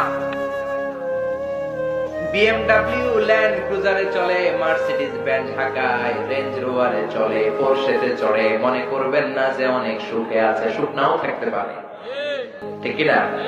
কারণ টাকা যার বেশি, রোগ তার বেশি। টাকা যার বেশি, টেনশন তার বেশি। টাকা যার নাই, টেনশনও তার নাই, ঠিক কিনা?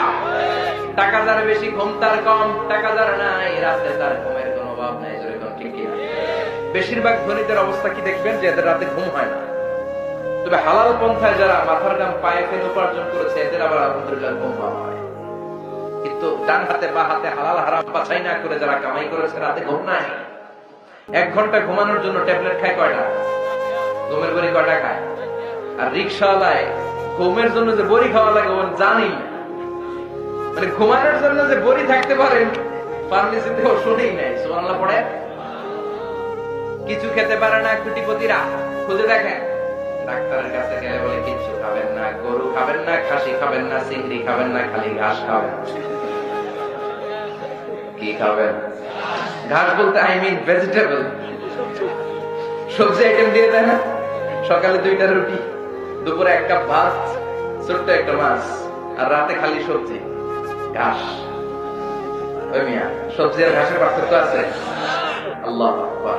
আর আমার রিক্সাওয়ালা, দিনমজুর, কুলি, ঠেলাওয়ালা, ওর রাতে ঘুমের কোন সমস্যা আছে? ওর যেখানে রাইত ওইখানেই। ওর বিছানায় মাথা লাগতে দেরি, ওর নাক ডাকতে দেরি হয়। ওর নাকের ডাকের আওয়াজে ট্রাকের ইঞ্জিন হবে। আল্লাহু আকবার। এজন্য আল্লাহ বললেন, হাত্তা যুরতুমুল মাকাবির, যতদিন না কবরে ঢুকবি, বেশি বেশি পাওয়ার, বেশি বেশি খাওয়ার আকাঙ্ক্ষা তোর কমবে না। এই দুনিয়াটা কিচ্ছু না, হাতের ময়লা, ঠিক কিনা? আজ আছে, কাল নাই। মাসালু হাযিহি দুনিয়া, এই দুনিয়ার দৃষ্টান্ত হচ্ছে 3টা লাশ আর 4টা স্বর্ণের টুকরার মতো। লাশ কয়টা? স্বর্ণের টুকরা কয়টা? বনি ইসরাইলের জামানায় 3 জন যুবক তাদের ভাগ্য পরিবর্তনের জন্য, কর্মসংস্থানের জন্য বের হয়েছে। পথিমধ্যে গুপ্তধন পাইছে। গুপ্তধনটা কি ছিল? 4টা বড় বড় স্বর্ণের টুকরা, এত বড়। পেয়ে তো মহা খুশি। 3 বন্ধু পাইছি, আজীবন খাইয়া শেষ করা যাবে না। এবার 3 বন্ধু বলে, ভাগাভাগি করার আগে কিছু খাওয়া দাওয়া করে নি, অনেক ক্ষুধা লাগছে। একজনকে পাঠাইছে, তুই যা বাজার থেকে রুটি কিনে আন। খাওয়ার পরে 3 বন্ধু মিলা 4টা স্বর্ণের টুকরা ভাগ করবে। ও রুটি আনতে গিয়েছে, আর 2 বন্ধু মিলে প্ল্যান করছে, এক কাজ করি, ওইটা যদি মায়া ফেলাইতে পারি তাইলে তো আর হিসাবের কোনো দরকারই নাই। তুই 2টা, আমি 2টা, কেল্লা পথে। রুটি আনতে যে গিয়েছে, মনে মনে ভাবে রুটিতে বিষ মিশায় নিয়ে যাবো।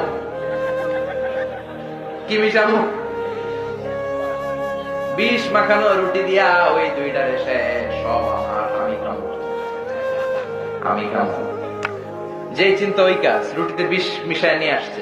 আর এই 2 জন ওইটারে দইরা মারছে। মারার পরে 2 জন ওইটারে মারতে বহুত কষ্ট হয়েছে রে। ভাগাভাগি আর কি করবি? তুই 2টা, আমি 2টা, আগে খাইয়া লইস। আগে কি করি? খাওয়ার পরে এই 2টাও নাই।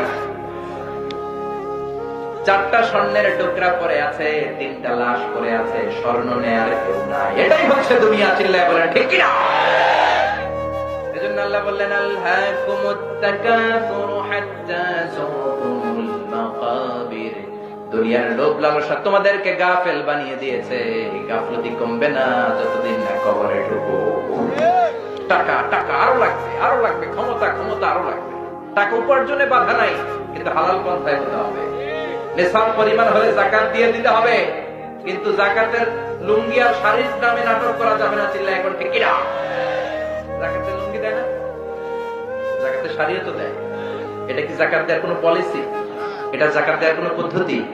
যাকাত এমন ভাবে দিতে হবে, যাকে আপনি দিবেন, you are the payer and he is the receiver. Zakat will be taken from the richer section of the society and it will be distributed among the poorer section of the society.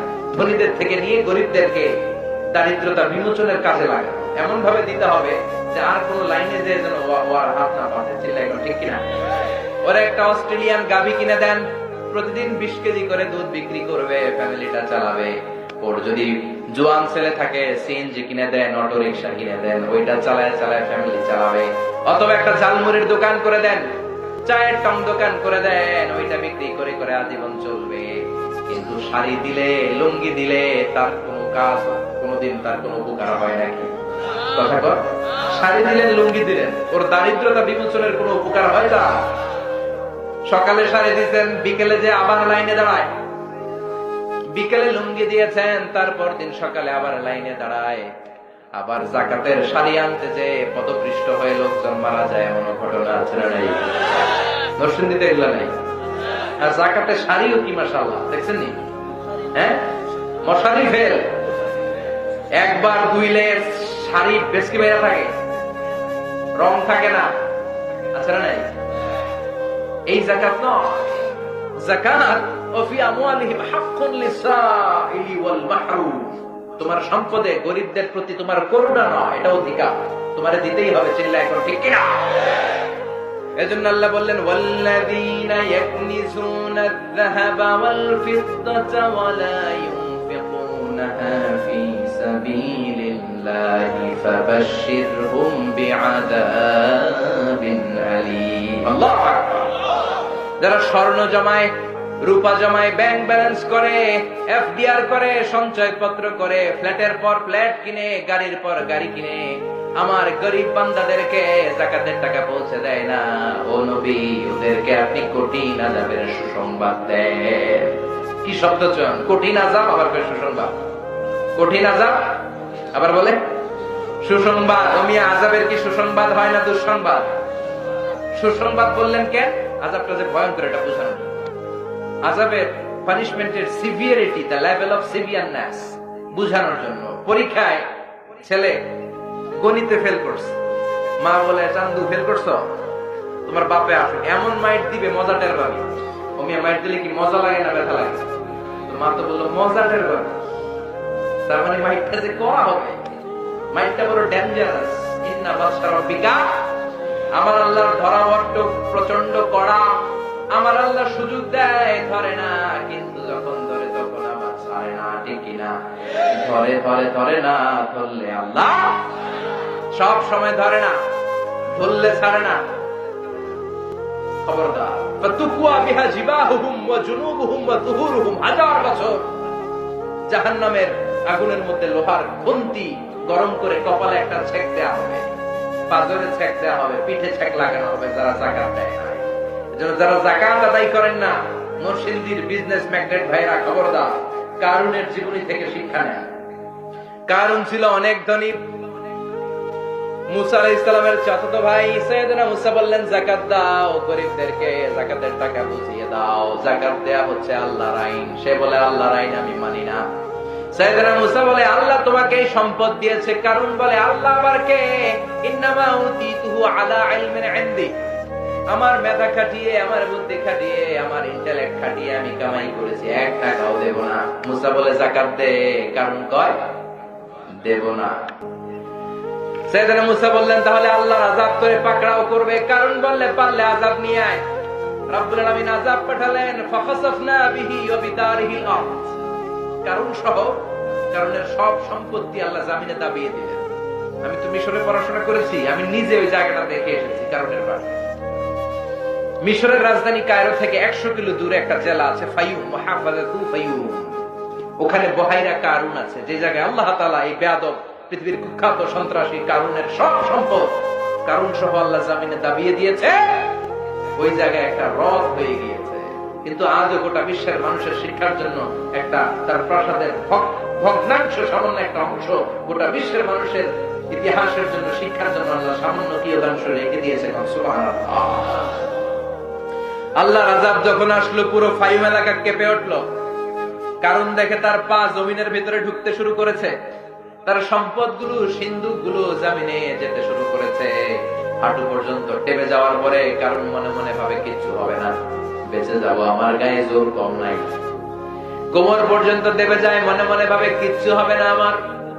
গলা পর্যন্ত দেবে যায়। এবার কয় মুসা আমার বাসা, সব তুই নে, খালি বাসা, সব তোর। এবার কি কয়? আগে কয় সব আমার, এতদিন কি হয়েছে? সব সব আমি খাবো। এখন কয় সব তোর, খালি বাসা। আল্লাহ বললেন কিয়ামত পর্যন্ত 1 বিঘত করে তোর দেহটা, তোর সব সমুদয় সম্পদ জমিনের ভেতর প্রতিদিন 1 বিঘত করে যেতেই থাকবে, যেতেই থাকবে। আমি নিজে ওই জায়গাটা দেখে এসেছি, এই জন্য খবরদার সম্পদওয়ালা ভাইয়েরা, যাকাত এটা গরিবদের প্রতি কোনো দয়া নয়, এটাকে ফরজ করেছে কে? চিল্লায় বলেন কে?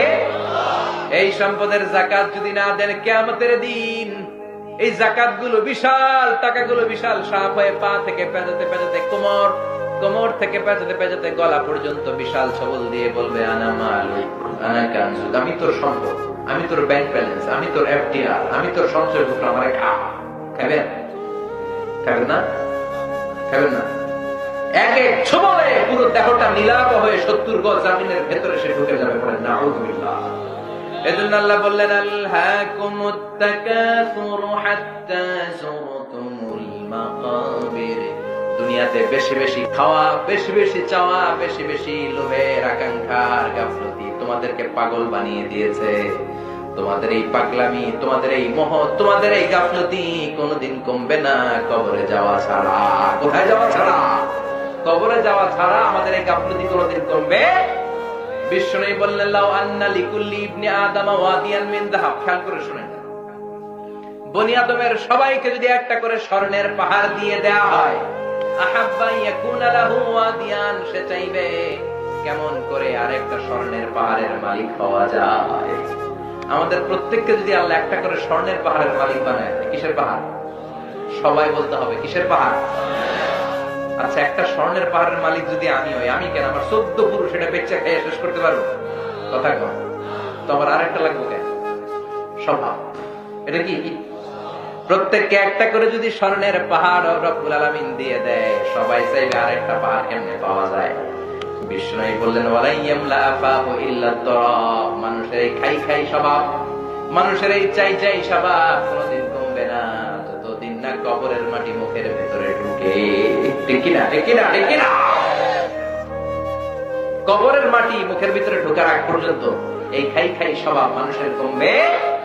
এজন্য কবরে আমাদেরকে যেতেই হবে, কবরের প্রস্তুতি নিতেই হবে। কবর থেকে বাঁচা যাবে, মৃত্যু থেকে পালানো যাবে। পৃথিবীতে যত নবীরা এসেছেন সবাই ইন্তেকাল করেছেন, এমন কোন মানুষ নাই যে মরবে না। কার কথা? কার কথা? কুল্লু মান আলাইহা ফানিন ওয়া ইয়াবকা ওয়াজহু রাব্বিকা যুল জালালি ওয়াল ইকরাম ফাবিআইয়ি আলাই রাব্বিকুমা তুকাযযিবান। এই মহাবিশ্বে যা দেখা যায় সব ফানা হয়ে যাবে, সব মরে যাবে, একজন ছাড়া। চিল্লায় বলেন তিনি কে? শাশ্বত চিরঞ্জীব, সদা জাগ্রত, সদা সজাগ। উনার লয় নাই, ক্ষয় নাই, উনি করবেন না, সবাই করে যাবে, সব মরে যাব। আল্লাহ মালাকুল মউত কে বলবেন, মালাকুল মউত আখবিরনি মাইয়াবকা, বলতো আর কে কে বাকি আছে। মালাকুল মউত বলবে আল্লাহ আপনার অর্ডারে পৃথিবীর সব মানুষগুলারে সাইজ করে ফেলছি, একটাও নয়, কেউ নাই, শুধু জিনেরা বাকি আর ফেরেশতারা বাকি। আল্লাহ বলবে সব জিনগুলারও সাইজ কর। সব জিনগুলো শেষ হয়ে যাবে। আল্লাহ বলবে মালাকুল মউত সব প্রাণীগুলোকে মারতে যে যতটা কষ্ট দিয়েছিস সবগুলো কষ্ট একসাথে করে ইবলিসে সাইজ কর। ইবলিসও সাইজ হয়ে যাবে। এবার আল্লাহ বলবে আখবিরনি মাইয়াবকা, ও মালাকুল মউত আর কে বেঁচে আছে বল। মালাকুল মউত বলবে কোনো পাখি নাই, কোনো প্রাণী নাই, কোনো মৎস্যকুল নাই, কোনো মানুষ নাই, কোনো মানব নাই, কোনো দানব নাই, খালি ফেরেশতারা আছে। আল্লাহ বলবেন এবার ফেরেশতাদের সাইজ কর। সব ফেরেশতা মরে শেষ, 4 জন ছাড়া। কয়জন? কথা বলেন। আল্লাহ বলবেন আর কে কে বাকি আছে বল। মালাকুল মউত বলবে শুধু 4 জন, জিব্রাইল, ইসরাফিল, মিকাইল আর আমি আপনার হুকুমের গোলাম আজরাইল। আল্লাহ বলবেন ইসরাফিলের রূহ কবজ কর, জিব্রাইলের রূহ কবজ কর, মিকাইলের রূহ কবজ কর, সব শেষ। এবার আল্লাহ বলবেন আখবিরনি মাইয়াবকা, ও মালাকুল মউত আর কে কে বেঁচে আছে বল। মালাকুল মউত বলবে, আল্লাহ কেউ নাই, কেউ নাই, শুধু আপনি আর আমি আছি, আপনি আর আমি, সব শেষ। কেউ নাই, শুধু আপনি আছেন আর আপনার হুকুমের গোলাম, আপনার কথা তামিল করার জন্য তো একজন লাগবে, আমি আছি। আল্লাহ বলবেন, এবার তুই মর, এবার তুই মর। তুই মর শুনে মালাকুল মউত তো অবাক হয়ে যাবে, ভয় পেয়ে যাবে, পিলে চমকে যাবে, খিচুনি উঠে যাবে, ওরা জ্বর এসে যাবে, হঠাৎ করে কাঁপতে শুরু করে দেবে। এরকম যোগ বিয়োগলে জীবনে দেয় নাই। মনে মনে ভেবেছে আজীবন আমি সবাই মেরেছি, আমি কি মরবো নাকি? আল্লাহ বলবেন, কোন কথা নাই, খিচুনি দিয়ে লাভ নাই, কান্নাকাটি করে লাভ নাই, কারণ কুল্লু নাফসিন যায়িকাতুল মাউত, এই পৃথিবীতে যত আত্মা এসেছে সবগুলোকে মৃত্যুর স্বাদ নিতে হবে, ঠিক কি না? তুই মর, মর, মুত, ইয়া মালাকাল মউত, হে মৃত্যুর ফেরেশতা মর, মরে যা। মালাকুল মউত কাঁপতে থাকবে, বলবে, আল্লাহ এটা আবার কেমন কথা, আমি মরুম কেন? আমি না মারছি, আমি না মারছি, আমি মরবো কেন? আল্লাহ বলবেন, যা, জান্নাত আর জাহান্নামের মাঝ বরাবর একটা জায়গা আছে, আল আরাফ, এই নামে আবার কোরআন একটা সূরাও আছে না নাই? আরাফের মাঝ বরাবর যে দাঁড়া, মালাকুল মউত কাঁপতে কাঁপতে কাঁপতে কাঁপতে আরাফের মাঝখানে যে দাঁড়াবে, আল্লাহ চিৎকার দিয়ে বলবেন, এবার তুই মর, মুত, মুত, ইয়া মালাকাল মউত, মর, মরে যা। মরে যা বলার সাথে সাথে মালাকুল মউত, যিনি লক্ষ লক্ষ মানুষকে মেরেছে, দানবকে মেরেছে, ফেরেশতাদেরকে মেরেছে, বিশাল একটা চিৎকার দিয়ে সেও মরে যাবে। আল্লাহু আকবার। বিশ্বনবী ফরমান, মালাকুল মউতের সেদিনের চিৎকারটা এত ভয়ঙ্কর হবে, সেদিনের আওয়াজটা এত গগন বিদারী হবে, পৃথিবীতে তখন মানুষগুলো যদি বেঁচে থাকতো, কিয়ামতের জন্য ইসরাফিলের আলাদা করে সিংহায় ফুৎকার দেওয়া দরকার হতো না। মালাকুল মউতের মরণের কষ্টের ওই চিৎকারটা শুনে দুনিয়ার সব মানুষ কানের পর্দা পেটে তখনই লাশ হয়ে পড়ে যেত। এত ভয়ঙ্কর হবে সেদিনকার চিৎকার। এবার ডানে কেউ নাই, বায়ে কেউ নাই, সামনে কেউ নাই, পেছনে কেউ নাই, উপরে কেউ নাই, নিচেও কেউ নাই, একজন ছাড়া, তিনি কে? আল্লাহ এবার চিৎকার দিয়ে বলবেন, ইয়া আরদু আইনা আশজারুকে, ও পৃথিবী তোর গাছগুলো কোথায়? বিশাল বট গাছ না ছিল যেগুলোর আশেপাশের লোকজন শিরকি কাজ করতো, আজকে কোথায়? ইয়া আরদু আইনা আনহারুকে, ও পৃথিবী আজকে তোর বড় বড় নদীগুলো কোথায়? মিসিসিপি, মিসৌরি কই? গঙ্গা নদ কই? ৬৬৯৫ কিলোমিটার লম্বা নীল নদ আজকে কোথায়? আজকে বড় বড় পাহাড় গুলো কোথায়? বড় বড় গাছগুলো কোথায়? আইনাল মুলুক, অত্যাচারী শাসক গুলো কোথায়? আইনাল জবাবেরা, আইনাল মুলুক, অত্যাচারী বেয়াদব কুখ্যাত সন্ত্রাস গুলো কোথায়? যারা আমার ক্ষমতা বলে পৃথিবীতে ফাসাদ করতো, আজকে তারা কোথায়?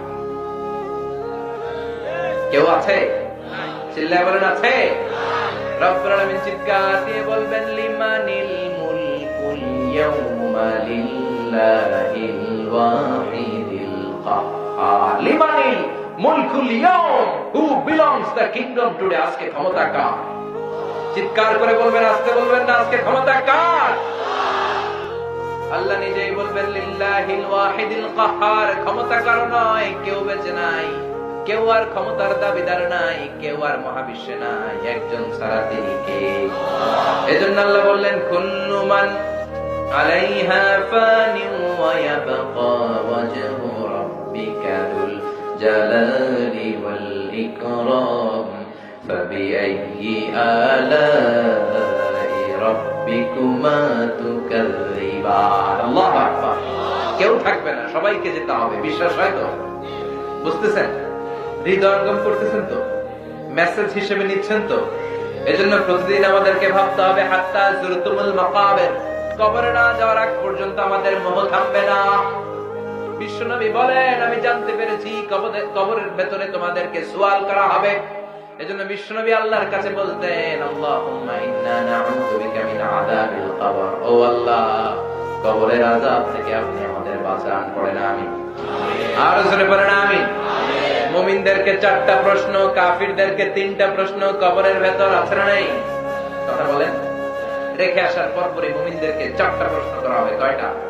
যেহেতু ঈমান আছে তো প্রশ্ন একটা বেশি। কি কি প্রশ্ন আমরা জানি না? নাই আমরা জানি না? আমাদের অন্তরে আছে না নাই?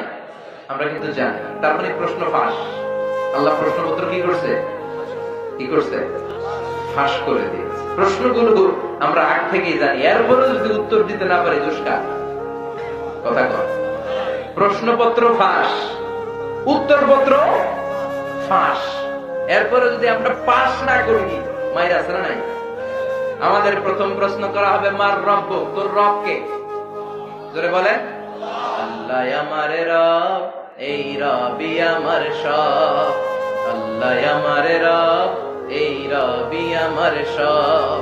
দমে দমে তনু মনে তারি অনুভব। আল্লাহ আমার রব, এই রবি আমার সব। তোমার দুনিয়াতে আমি যেদিকে তাকাই, অথই নেয়ামতে ডুবে আছি সবাই। পাখালির গানে শুনি তাসবিহ কলরব, তাসবিহ কলরব। আল্লাহ আমার রব, এই রবি আমার সব। পড়েন আল্লাহু আকবার। আমরা যেন সেদিন চটপট উত্তর দিয়ে যেতে পারি, আল্লাহ তুমি তৌফিক দাও। এরপরে দ্বিতীয় প্রশ্ন করা হবে আমাদের উত্তর ধর্মের নাম কি? আমরা কি বলবো? আর জোরে বলেন, আমাদের ধর্মের নাম কি? 3 নম্বরে জিজ্ঞেস করা হবে ওমান হাদার রাজুল, এই লোকটাকে তুমি চিনো কিনা? চিনি না? যাদের চেয়ে সুন্দর তুমি নবী আমার কামলিওয়ালা। যাদের চেয়ে সুন্দর তুমি নবী আমার কামলিওয়ালা। দু জাহানের বাদশাহ তুমি প্যারা নবী সাল্লাল্লাহু আলা। দু জাহানের বাদশাহ তুমি প্যারা নবী সাল্লাল্লাহু আলা। যাদের চেয়ে সুন্দর তুমি নবী আমার কামলিওয়ালা। আল্লাহু আকবার। আমরা বলবো চিনি মানে উনি আমাদের প্রাণের রাসূল, কামলিওয়ালা রাসূল। কামলিওয়ালা রাসূল, প্রাণের রাসূল, ওনার জন্য আমরা দেহের কলিজা ছিঁড়ে দিতে রাজি ছিলাম, ঠিক কি না? ওনার জন্য আমরা দেহের শেষ রক্তবিন্দুটুকু দিতে রাজি ছিলাম। এই নবীর সম্মান বাঁচানোর জন্য আমাদের অন্তরে ঈমানি চেতনা আছে না নাই? জোরে বলেন, আছে না নাই? বিশ্ব নবীরে যদি গালি দেয় আর মুমিনের অন্তরে যদি জিত না আসে, আগুন না ধরে, সেটা মুমিন হতে পারে না, সেটা মুনাফিক, ঠিক কি না? বিশ্ব নবীর সম্মানের ইস্যুটা very sensitive, very sensitive issue. সেখানে আমরা বিএনপি নাই, আওয়ামী লীগ নাই, জাতীয় পার্টি নাই, জামাত ইসলাম নাই, হেফাজতে ইসলাম নাই, আলিয়া নাই, কওমি নাই, গোটা 17 কোটি মানুষ আমরা এক কাতারে হয়ে যাই, চিল্লায় এখন, ঠিক কি না? এই জন্য বিশ্বনবীর সম্মান আমাদের জীবনের চাইতেও বেশি দামি। বিশ্বনবীর বিরুদ্ধে যারা কথা বলে ওদের জন্য এক ফোঁটা দরদ আমাদের অন্তরে নাই, জোরে কোন, ঠিক কি না? যারা আমার বিশ্বনবীর বিপক্ষে, আমরাও তার বিপক্ষে।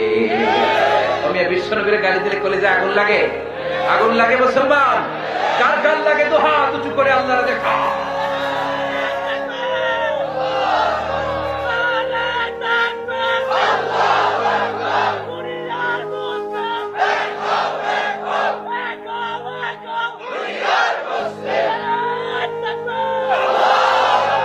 বিশ্বনবীর পক্ষে আমাদের স্লোগানগুলোকে আল্লাহ তাআলা তুমি কবুল করো, আমাদের নাজাতের ওসিলা বানাও।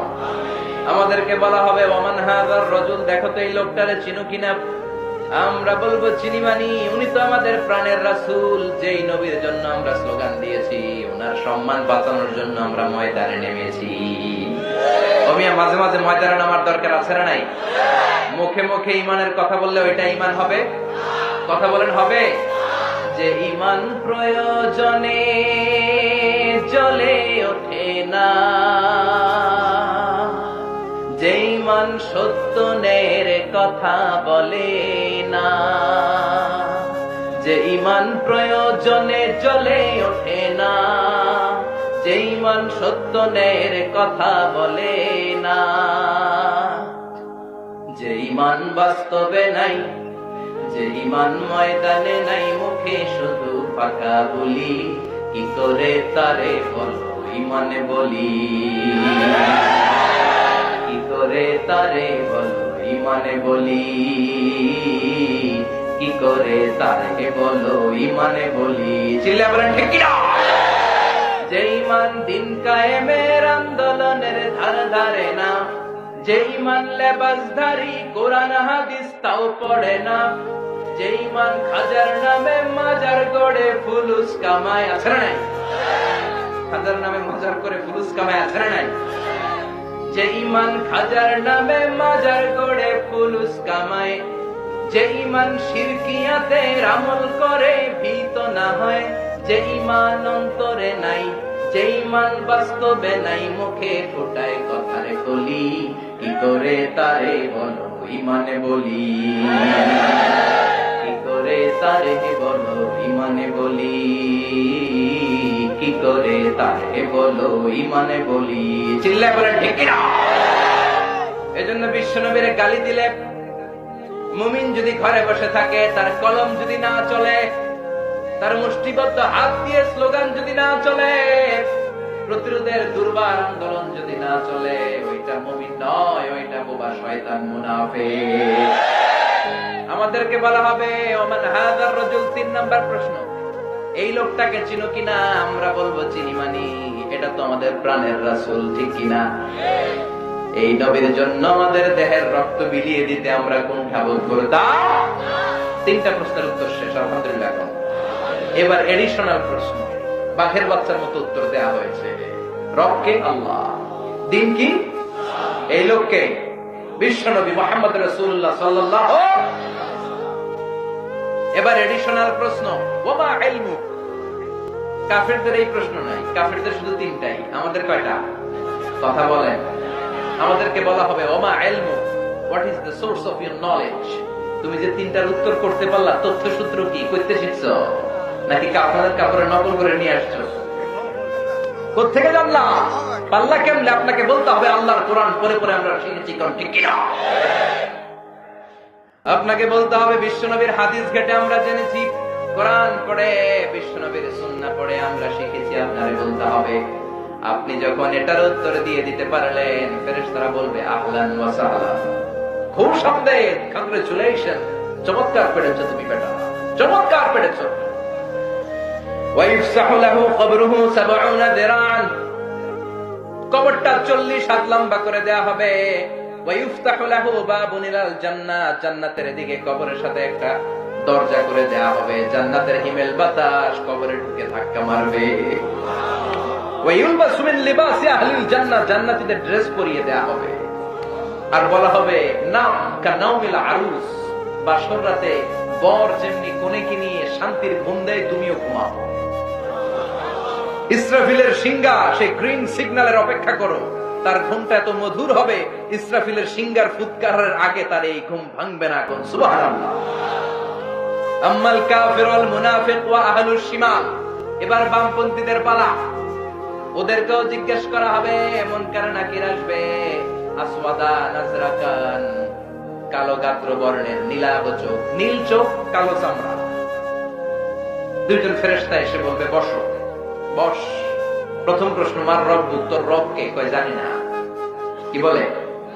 রব আমি জানি না, আমি খালি নেতা খেতাদের পেছনে ছুটেছি, মাও সেতুংয়ের রাজনীতি করেছি, কার্ল মার্কসের রাজনীতি করেছি, ইসলাম বিদ্বেষীদের সাথে চলেছি, ইসলামের পক্ষের কোন শক্তি আমি ছিলাম না, এরকম আসলে নাই। রব কারে বলে? রব দিয়ে কি করে আমি কিছু জানি না। এবার ফেরেশতারা বলবে ওমা দিন, উত্তর ধর্মের নাম কি? কয় ধর্ম কি? এটাও আমি জানি না, আমি কিচ্ছু জানি না, আমি মাফ চাই, দোয়াও চাই, আমি কিছুই জানি। ধর্ম টর্ম আমি বুঝতাম না, ধর্মের কথা শুনলে আমি হামলা করতাম, এরকম ডাকাত আছে না নেই? ইসলামের কথা শুনলে আমি জঙ্গিদের মতো হামলা করতাম। অমিয়া ইসলামের পক্ষে যারা থাকে তাদেরকে বলা হয় মুজাহিদ, ইসলামের বিপক্ষে যেটা থাকে ওইটাই জঙ্গি। কথা কন। ইসলামের সাথে জঙ্গিবাদের সম্পর্ক আছে, সন্ত্রাসবাদের সম্পর্ক আছে। এক একটা মুসলিম এক একটা মুজাহিদ, চিল্লায় বলো ঠিক কিনা? আর ইসলামের বিপক্ষে যেগুলো, এগুলো হচ্ছে সন্ত্রাস, এগুলো জঙ্গি। তাহলে বলেন তো, বিশ্বনবী হলেন সবচেয়ে বড় মুজাহিদ, তাহলে জঙ্গিটার নাম কি? আবু জাহাল। মুসা আলাইহিস সালাম সবচেয়ে বড় মুজাহিদ, তাহলে জঙ্গিটার নাম কি? ইব্রাহিম আলাইহিস সালাম সবচেয়ে বড় মুজাহিদ, তাহলে জঙ্গিটার নাম কি? আবার কিছুদিন আগে নিরাপদ সড়কের নামে আমার দেশের জামাল ছেলেরা আন্দোলন করেছে, এগুলো হলো মুজাহিদ। ওদের উপর যারা আক্রমণ করেছে ওরা হলো জঙ্গি। হকের পক্ষে যারা থাকবে, কোরআনের পক্ষে যারা থাকবে, মানবতার পক্ষে যারা কথা বলবে এক একটা মুজাহিদ, আর এর বিরোধিতা যারা করবে এক একটা জঙ্গি। চিল্লায় বলেন ঠিক কিনা?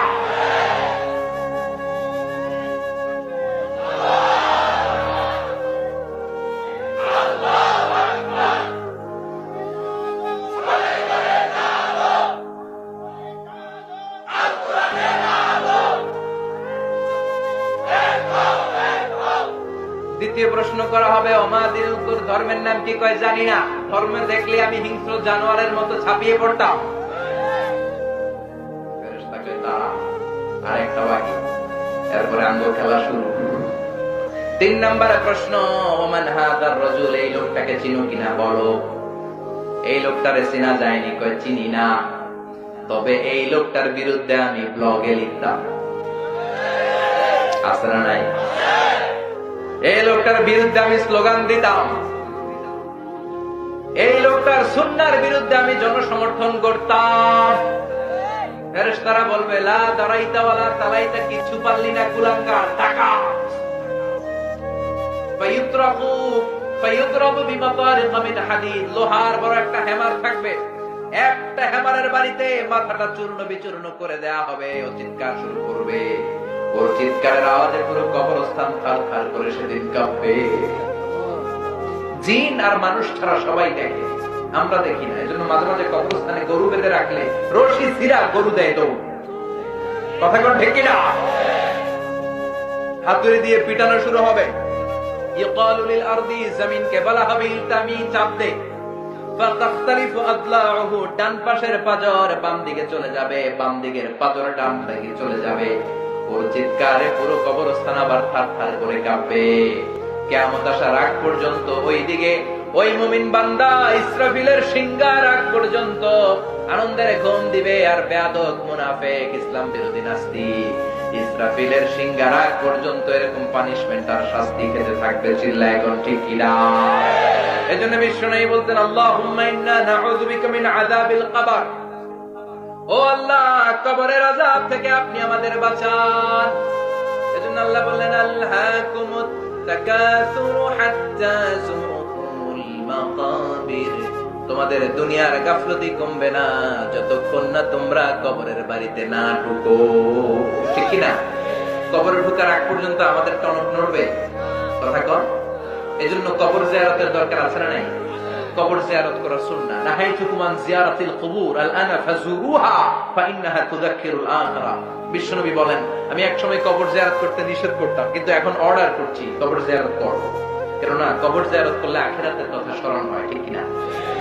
বাবাকে যেখানে রেখে আসলেন, বাবার কবরের সামনে গেলে আপনার মাথায় রিমাইন্ডার আসবে, হায় হায় আব্বারে রেখে গেলাম, 10 বছর হলো, বয়সের ভারে নুজ্জ হয়ে আমার কালো দাঁড়িয়ে তো সাদা হয়ে যাচ্ছে, কবে না জানি আমার ছেলে আমারে কবরে রেখে যাবে। এই চিন্তাগুলো আছে না নাই?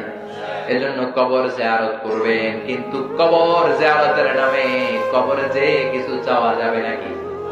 কথা বলেন। কবরের পরে থাকা লোকটা আপনার কিছু করতে পারে? করতে পারে একজন, তিনি কে? মায়েরা বোনেরা যারা কথা শুনছেন, অনেক মায়েরা ছেলে হয় না, ছেলের জন্য মাজারে যায়, আছে না নাই? হাজার বার দরবারে মানত করে, আছে না নাই? বলে কেউ ফিরে না খালি হাতে, হাজারে তোর দরবারেতে। হুয়া কথা। কে বলছে খালি হাতে ফিরে না? অনেকে ওই দরবারে ঘড়ি নিয়ে যায়, ঘড়ি চুরি হয়, খালি হাতে ফিরে। বাটা জুতা, অ্যাপেক্সের জুতা পরে যায়, জুতা চুরি হয়, খালি পায়ে ফিরে, আছে না নাই? এ দুনিয়া একটা দরবার থেকে কেউ কোনদিন খালি হাতে ফিরে না। দরবারটা কার দরবার? কেউ ফিরে না খালি হাতে, আল্লাহর তোর দরবারেতে। সবাই বলেন, কেউ ফিরে না। এজন্য কবরে পড়ে থাকা ব্যক্তিটা কিচ্ছু করতে পারে? দুআফাত তালিব ওয়াল মাতলুব, যিনি চায় সেও দুর্বল, পড়ে থাকা ব্যক্তিটাও দুর্বল। আল মাইয়িতু ফিল কবর কাল গারিকু ফিল বাহর। সাঁতার না জানলে সাগরের মধ্যে পড়লে ব্যক্তিটা যেমন অসহায়, মরে গেলে কবরের ভেতর লোকটা তার চাইতেও বেশি অসহায়। সে আপনারে কি দেবে? আপনি না দিয়ে আসবেন, আপনি যাবেন, যে ওর মাগফিরাতের জন্য আল্লাহর কাছে দোয়া করবেন, সালাম দিবেন, আসসালামু আলাইকুম আহলা দিয়া মিনাল মুমিনিন ওয়াল মুসলিমিন ওয়া ইন্না ইনশাআল্লাহু বিকুম লাহিকুন আনতুম লানা সালাম নাহনু লাকুম তাবা ইয়ারহামিল্লাহু আল মুস্তাখদিমিনা মিন্না ওয়াল মুস্তাখিরিন নাসআলুল্লাহ লানা ওয়া লাকুমুল আফিয়া। বিশ্বনবী যে দোয়া করে আসতেন, বলতেন কবরবাসীদের উপর আল্লাহ শান্তি। আপনারা আগে গিয়েছেন, আমরা পরে আসবো। আমি কবরের উপরে দাঁড়িয়ে আছি মানে এই না যে আমি আসবো না, আমিও আসতেছি। ডেস্টিনেশন ইজ সেম, গন্তব্য একটা। আপনি আগে গেছেন, আমি পরে। আল্লাহ যারা আছে যারা নাই সবার উপরে রহমত দেন। কবরস্থানে গেলে এই দোয়াটা করার দরকার আছে না নাই? কিন্তু কবরে যে চাওয়া যাবে নাকি? কথা কন। এখন কবর ব্যবসা বাংলাদেশে আছে না নাই? নামাজ নাই, রোজা নাই, মাথার মধ্যে জট পাকায়, লাল শালু গায়ে দেয়, আর নাম দিছে মারে পথ। নাম কি? আসলে ওদের জন্য লাগবে মায়ের পথ। জোরে কোন ঠিক কিরা? দিল বান্দা কালমা চোর, না পায় শ্মশান না পায় ঘোর, দিন থাকিতে আইরে পথে ছাইড়া দে ভণ্ডামি ভণ্ডামি ভণ্ডামি ভণ্ডামি, ছাইড়া দে ভণ্ডামি। নামাজ কালাম পড়ে না, ইবলিস শয়তানের নানা। আছে না নাই? নামাজ নাই, রোজা নাই, মাজারের খাদেম। গোসল করে না নাকি সারা বছর? আমি দেখি নাই, শুনেছি সারা বছর নাকি কোন পীর গোসল করে না, বছরে একবার করে, আবার ওই গোসলের পানি মুরিদরা সব খেয়ে ফেলে। বরকত। এটা কি বরকত না গজব? নামাজ কালাম করে না, ইবলিস শয়তানের নানা, ধর্মের একখান খুঁটি ধইরা কয়দিন করবা হয়রানি। ভণ্ডামি ভণ্ডামি ভণ্ডামি, ছাইড়া দে ভণ্ডামি। এখনো সময় আছে, ভণ্ডামি ছেড়ে দে, মাজার পূজা ছেড়ে দে, কবর পূজা ছেড়ে দে, মসজিদে ঢুকে সেজদা দে, কবুল করে নিবে কে? বিষ্ণু বলতেন, ইদা সাআলতা ফাসআলিল্লাহ ওয়া ইদা ইসতাআনতা ফাসতাইন বিল্লাহ। চাইতে মনে চায়, আল্লাহর কাছে চাও। সাহায্যের দরকার চাইবা কার কাছে? আপনি বিদেশে যেতে চান, পাসপোর্ট দিয়ে রেখেছেন, ভিসা লাগে না, ব্যবস্থা করে দিবে কে? আপনি সুস্থ করবে কে? কেউ যেটা দেখে না দেখে কে? কেউ যেটা শোনে না শোনে কে? এই জন্য চাইবেন কার কাছে? রাজি আছেন? রাজি আছেন? এই জন্য আল্লাহ বললেন, আল্লাহকুমুত তাকাসুরু হাত্তা যুরতুমুল মাকাবির, কাল্লা সাউফা তা'লামুন সুম্মা কাল্লা সাউফা তা'লামুন। কাল্লা মানে নেভার। তুমি যে রং নিয়ে আসো, এই রং আজীবন থাকবে না। কাল্লা, নেভার। তুমি যেটা ভাবছো ক্ষমতা তোরে বাঁচাবে, ক্ষমতা তোর কিচ্ছু করতে পারবে না। চিল্লায় এখন ঠিক কিনা? তুমি যে ভাবছো তোমার সম্পদ তোমারে প্রোটেক্ট দিবে, বডিগার্ড তোরে বাঁচাবে, বডিগার্ড তোরে কিচ্ছু করতে পারে না। করতে পারে কে? এরকম অনেক হয়েছে, মন্ত্রীর চারপাশে বডিগার্ড, গুলি আইসা মন্ত্রীর কপাল ছিদ্র করছে। আছে না নাই? মন্ত্রী লাশ হয়ে পড়ে আছে, সবাই ধরছে বডিগার্ড। ড্রাইভারটা মাসে লাখ টাকা বেতন খাস, মন্ত্রী মল্ল কেমনে? বডিগার্ড তো, আমি তো বডিগার্ড, আমি তো রুহু গার্ড না। রুহু পড়ে আছে, রুহু হয়ে যায়।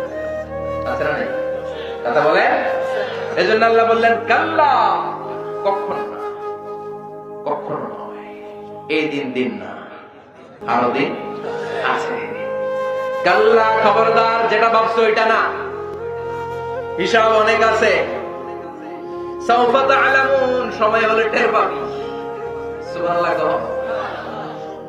কাল্লা লাউ তা'লামুনা ইলমাল ইয়াকিন, কখনোই নয় যেমন তোমরা ভাবছো তেমন নয়। যখন তোমরা নিশ্চিত জ্ঞান অর্জন করতে পারবা, যেদিন তোমরা চলে যাবা ওই দিন অর্জন করতে পারবা ইলমুল ইয়াকিন, মানে যেটা আপনি সুনিশ্চিত ভাবে জানেন। আপনি জানেন যে কবরে যেতে হয়, এটা ইলমুল ইয়াকিন। আবার একজনকে দেখলেন কবর দেয়া হচ্ছে, এটা আইনুল ইয়াকিন। একবার নিজে মরে যখন কবরে ঢুকবে, ওইটারে বলে হাক্কুল ইয়াকিন। চিল্লায় এখন ঠিক কিনা? সব টের পাবে একদিন, সব টের পাবে। লাতারাউন্নাল জাহিম, সেদিন দাউ দাউ করে জাহান্নামের আগুন জ্বলতে দেখবা। জাহান্নামের আগুন কি দুনিয়ার আগুনের মতো? কথা বলেন। আল্লাহ বলেন, যারা দুনিয়া দুনিয়া করে, দুনিয়াকে প্রাধান্য দেয়, কিয়ামতের কঠিন দিন ওগুলা এগুলারে আমি জাহিমের ভেতরে ঢুকাবো। ফাআম্মা মান তাগা ওয়া আথারাল হায়াতাদ দুনিয়া ফাইন্নাল জাহিমা হিয়াল মাওয়া। যারা দুনিয়া দুনিয়া করে, আব্দুদ দুনিয়া, দুনিয়ার গোলাম, দুনিয়া নিয়ে ব্যস্ত, আখিরাতকে বেমালুম ভুলে যায়, এগুলার আমি জাহিম নামক দুজকে ঢোকাবো। আর জেনে রেখো, দুজকের আগুন দুনিয়ার আগুনের মতো না। দুজকের আগুন হলো আল্লাহর আগুন। দুজকের আগুন কার আগুন? দুজকের আগুন রে আল্লাহ নাম দিয়েছে নারুল্লাহ। কি নাম? নারুল্লাহিল মুকাদা আল্লাতী তাত্তালিউ আলাল আফইদা। দুনিয়ার আগুন আঙ্গুলে লাগলে আঙ্গুল জ্বলে যায়, পায়ের মধ্যে লাগলে পা জ্বলে যায়, পিঠে লাগলে পিঠ জ্বলে যায়। আর জাহান্নামের আগুন দেহের যেই জায়গায় লাগুক না, আগে কলিজাটা পুড়ে ছাই হয়ে যাবে। আল্লাতী তাত্তালিউ আলাল আফইদা নারুকুম তুকিদুন জুজ মিন 70 জুজ মিন নারি জাহান্নাম। যে গ্যাসের চুলার আগুন দিয়ে রান্না করেন, ওইটা কি জাহান্নামের আগুন? জাহান্নামের আগুনের 70 ভাগের 1 ভাগ। চিল্লায় বলেন আল্লাহু আকবার। এজন্য আল্লাহ বললেন লাতারাবুন্নাল জাহিম সুম্মা লাতারাবুন্নাহা আইনাল ইয়াকিন। সেদিন নিজ চোখে সব দেখবি আর টের পাবি। সুম্মা লাতুসআলুন্না ইয়াওমাইযিন আনিন নাঈম। আর সেদিন আমি আল্লাহ দুনিয়াতে তোরে যত নিয়ামত দিয়েছি, পাই টু পাই সব হিসাব নিয়ে ছাড়বো। নিয়ামতের হিসাব নিবে কে? আপনি কি মনে করছেন এমনি ছেড়ে দিবে? কথা বলেন, কথা কন। প্রত্যেকটা নিয়ামতের ব্যাপারে জিজ্ঞেস করবে কে? 5টা নিয়ামতের প্রশ্নের উত্তর দেওয়া ছাড়া কিয়ামতের দিন পা নাড়ানো যাবে?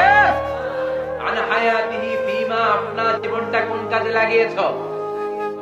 ওয়া আন শাবাবিহি ফিমা আবলা, জীবনের মধ্যে যে যৌবন দিয়েছিলাম কোন কাজে লাগিয়েছ? ও আমার যুবক ভাইরা, তোমাদের এই সময়টা ইবাদতের সময়।